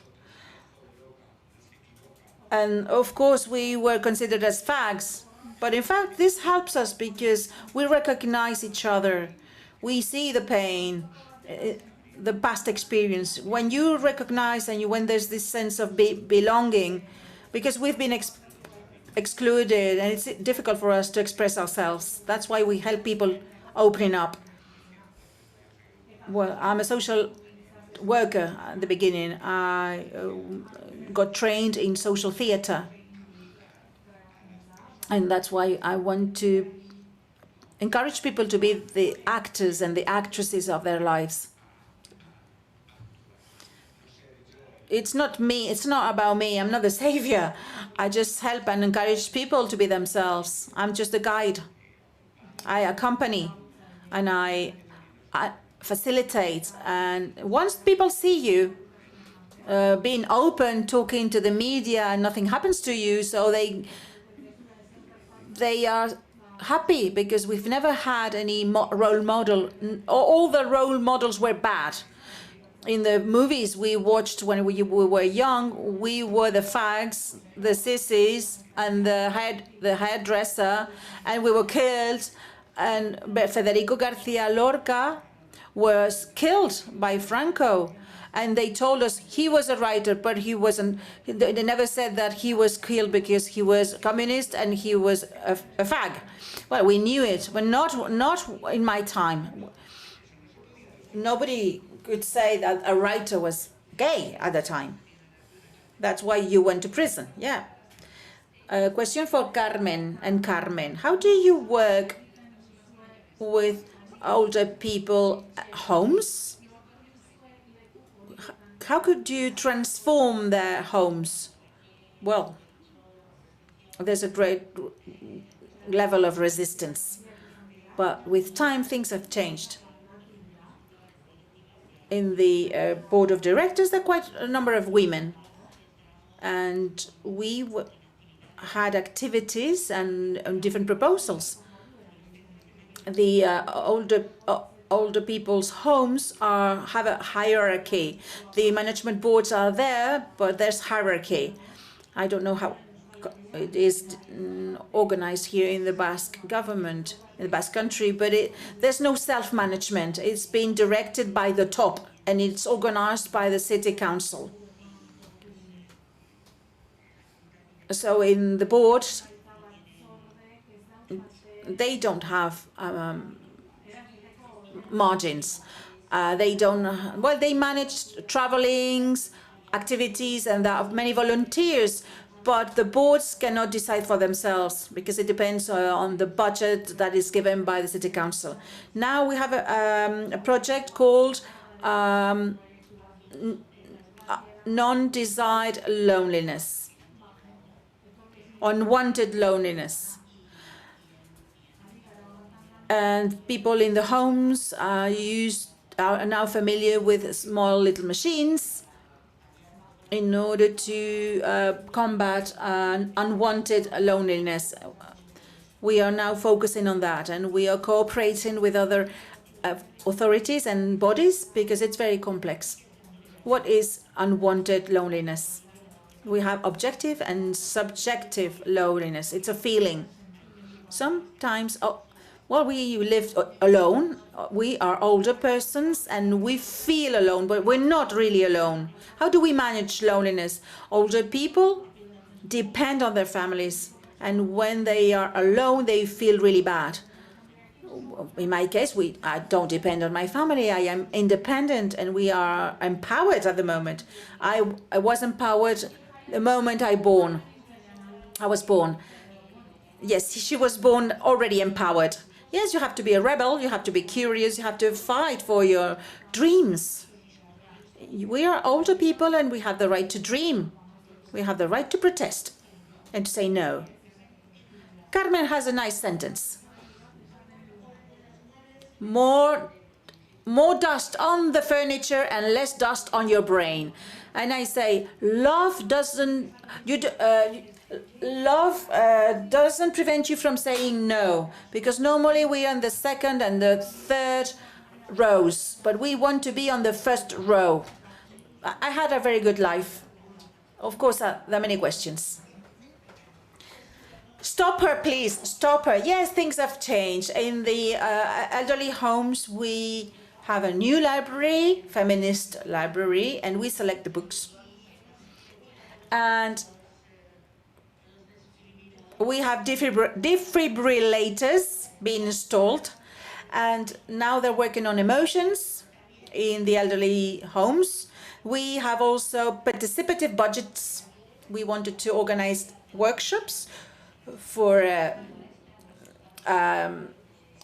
the emotions, and we have been funded with 60,000 euros. It's called the local forums, with neighbors proposing projects to the City Council. Well, that was in the past legislature, the past mandate. Now that we have different politicians on top. Yes, little by little, it's very hard, but I see that little by little you're already there. Yes, we are considered in a different way. We are not seen like elephants. Double discrimination, but at least we can see you, and just like with the LGBTQ plus group, now you are seen, and that is already very important. Thank you very much. It has been a pleasure. Federico, Carmen y Carmen. Gracias. Federico, Carmen, and Carmen. Thank you once again for having come to Vitoria and for having participated here. This paper is yours.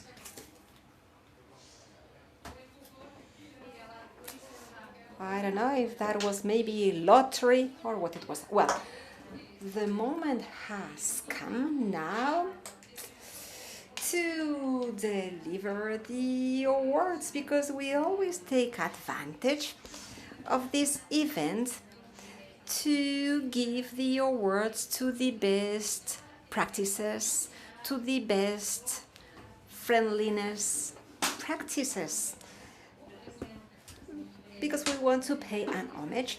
And to give the awards, I would like to invite Ms. Olavarrieta, Director of Social Services from the Basque Government. The floor is yours.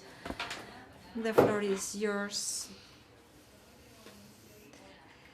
Hello, good morning. So this is the end of the morning, the end of this event. We're going to announce the winners. First of all, thank you very much for your proposals, for the different proposals sent. It was so difficult to choose. Yes, the goal is to put into value all those practices developed in the Basque Country, innovative and efficient practices in terms of friendliness. This concept of good practices is used in different contexts, referring to actions that can be a model to be implemented elsewhere by other players. Good practice, if systematized, make it possible for us to learn from each other and to implement that in different contexts. Good practices as a very important learning tool so as to improve and get to our common goal. As I said before, I would like to say thank you to the different institutions for their proposals this year. And I would like to keep on encouraging all of you to try and generate better environments for people, for older people. Thank you also to Lida Milibia, Vice Minister of Social Policy, Santi Lauburu, President of the Association of Retired People, Eusko Federpen, Kola Ulestia, President of the Association of Alzheimer members, Social Movement. Thank you, Pilar Solando, President of Sartzara, the Basque Society of Gerontology, and Maria Goicoechea, Professor at the Deusto University. You remembers. So this year we have two finalists. Project Biziki from Baude Association, working in favor of full life of people having an intellectual disability, with the cooperation of the Ghetto City Council and the Romo School in Ghetto, because they have contributed, given opportunities so that intellectually handicapped people can live their aging process just like other older people through the generation of inclusive spaces and given personalized support. Luisa Arato, our participant in Biziki, and a social worker from Gaude are going to get the award.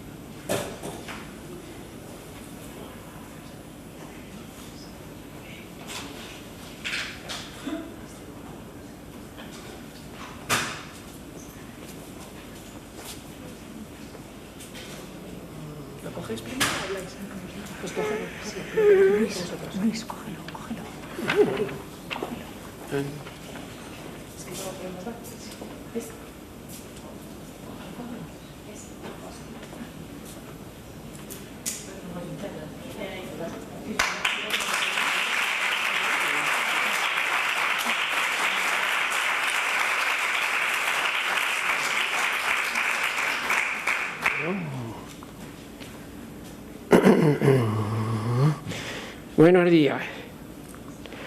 Muchas gracias por... Thank you very much for giving the Biziki project. Thank you for this recognition, for this award. Those of us who participate at Biziki, we feel that we older people, we too can be people with projects and motivations in our life. Biziki shows that older people having an intellectual disability, that we too can enjoy and benefit from resources within our districts, towns, feeling just like the others. Eskerrik asko, which means thank you in Basque.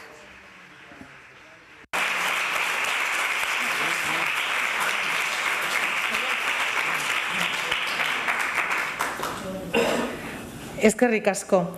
El segundo accessit es para el proyecto del Ayuntamiento. Thank you very much. City Council of Amurrio, Council of Older People, integrated within the framework of Amurrio Lagunkoya to try and promote the engagement of older people in the decision-making process in the city, because they have been able to create a bottom-up approach where older people are active agents making decisions in the city. We have Terra Molinuevo, mayor of the city of Imurrio, and Mr. Iturbi, social worker, and Salu San Jose and Aguado, members of the council.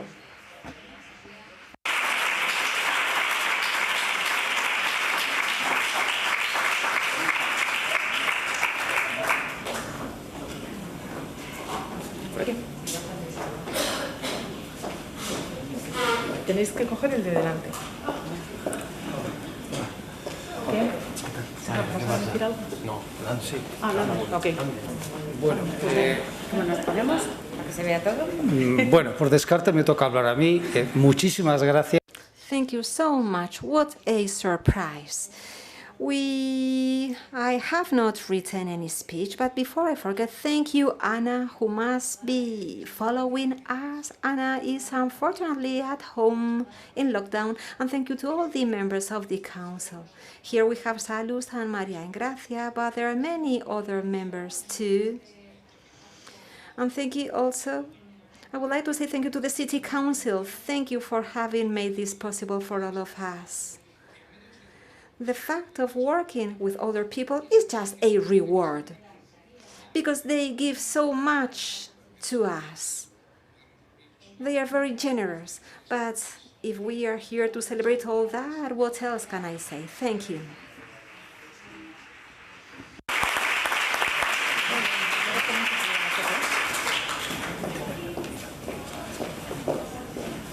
Bueno, he de reconocer que juego con ventaja porque yo soy de Amurrio. I come from Amurrio, so what a pleasure to see people from my municipality. And last, the winner of this Lacuncoya 2021 is Zapatilla. That is the project. A self-managed practice in Abadiño for people who enjoy nature and walking in nature. Yes, also with the cooperation of the Abadiño City Council, because they work empowering older people, trying to help them live a healthy life using municipal resources that already existed and recovering different areas, because they help older people live in a healthy way, as we said before, using the resources in the city. And we have Amaya Olavarriaga, Eduardo Gaviria, Iñaki, and José Mari Macías.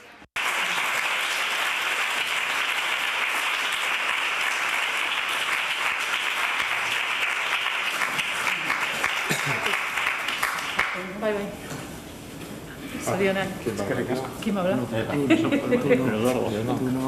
Bueno, nos han dicho que seamos breves y yo tiendo a ser formal. Muchas gracias por el... Okay, thank you very much for this reward. I wish we could tell you about the project, but I encourage you, go to the social media, go to our website, and well, go to Euskadi Lacuncoya and go to the web page in the City Council. Our web mails are our email addresses are there. Do not hesitate and contact us if you need any further clarifications. Thank you. I would like to complete what Eduardo was saying and tell you that this project of ours is not unique. It is the extension of the friendliness project that we already have. We started working at the end of 2016 for the last 5 years. And from the very beginning, the goal in this project was beyond obtaining a specific objective. The idea was to promote the empowerment of older people.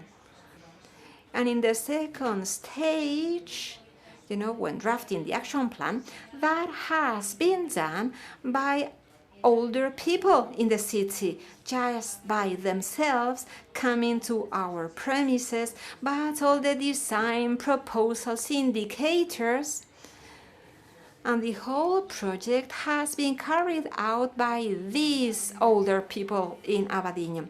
As somebody said at the beginning this morning, we are people. Older is just the adjective, but that adjective has empowered us. Thank you.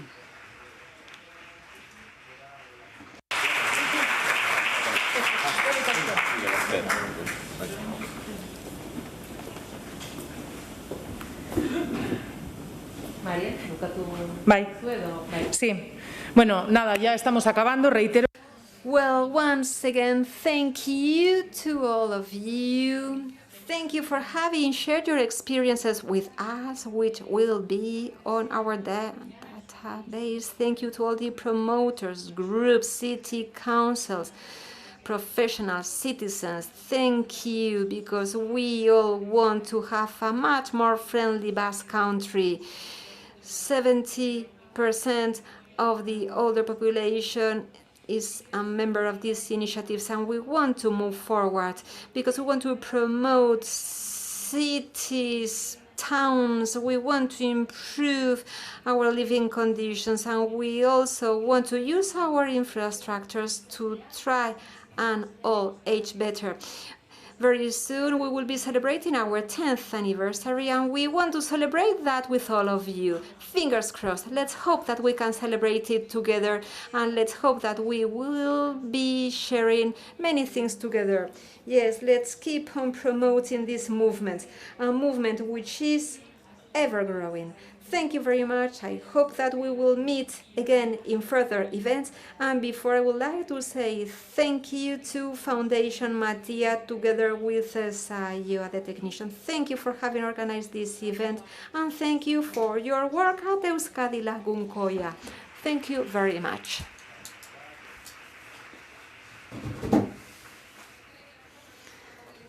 Thank you very much, Marian Olavarrieta. Thank you for these last words. Next year, Euskadi Lagunkoia will be celebrating its 10th anniversary. Let's hope that we'll be able to celebrate it together, if COVID permits, and let's hope that we'll be able to continue developing our actions and our activities so that that tree can keep on growing. And let's keep on fighting all together against ageism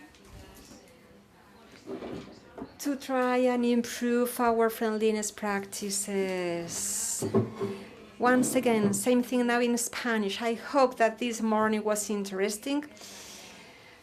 Much food for thought to keep on fighting against ageism. Please do not forget and leave your little devices, the translation devices, your headsets. Please do not forget and leave them here. Once again, it was a pleasure sharing this morning with all of you. See you next year, 10th anniversary for Euskadi Lagunkoia. Thank you. Let's all keep on fighting and working together. So this is a pleasure. Bye. Bye.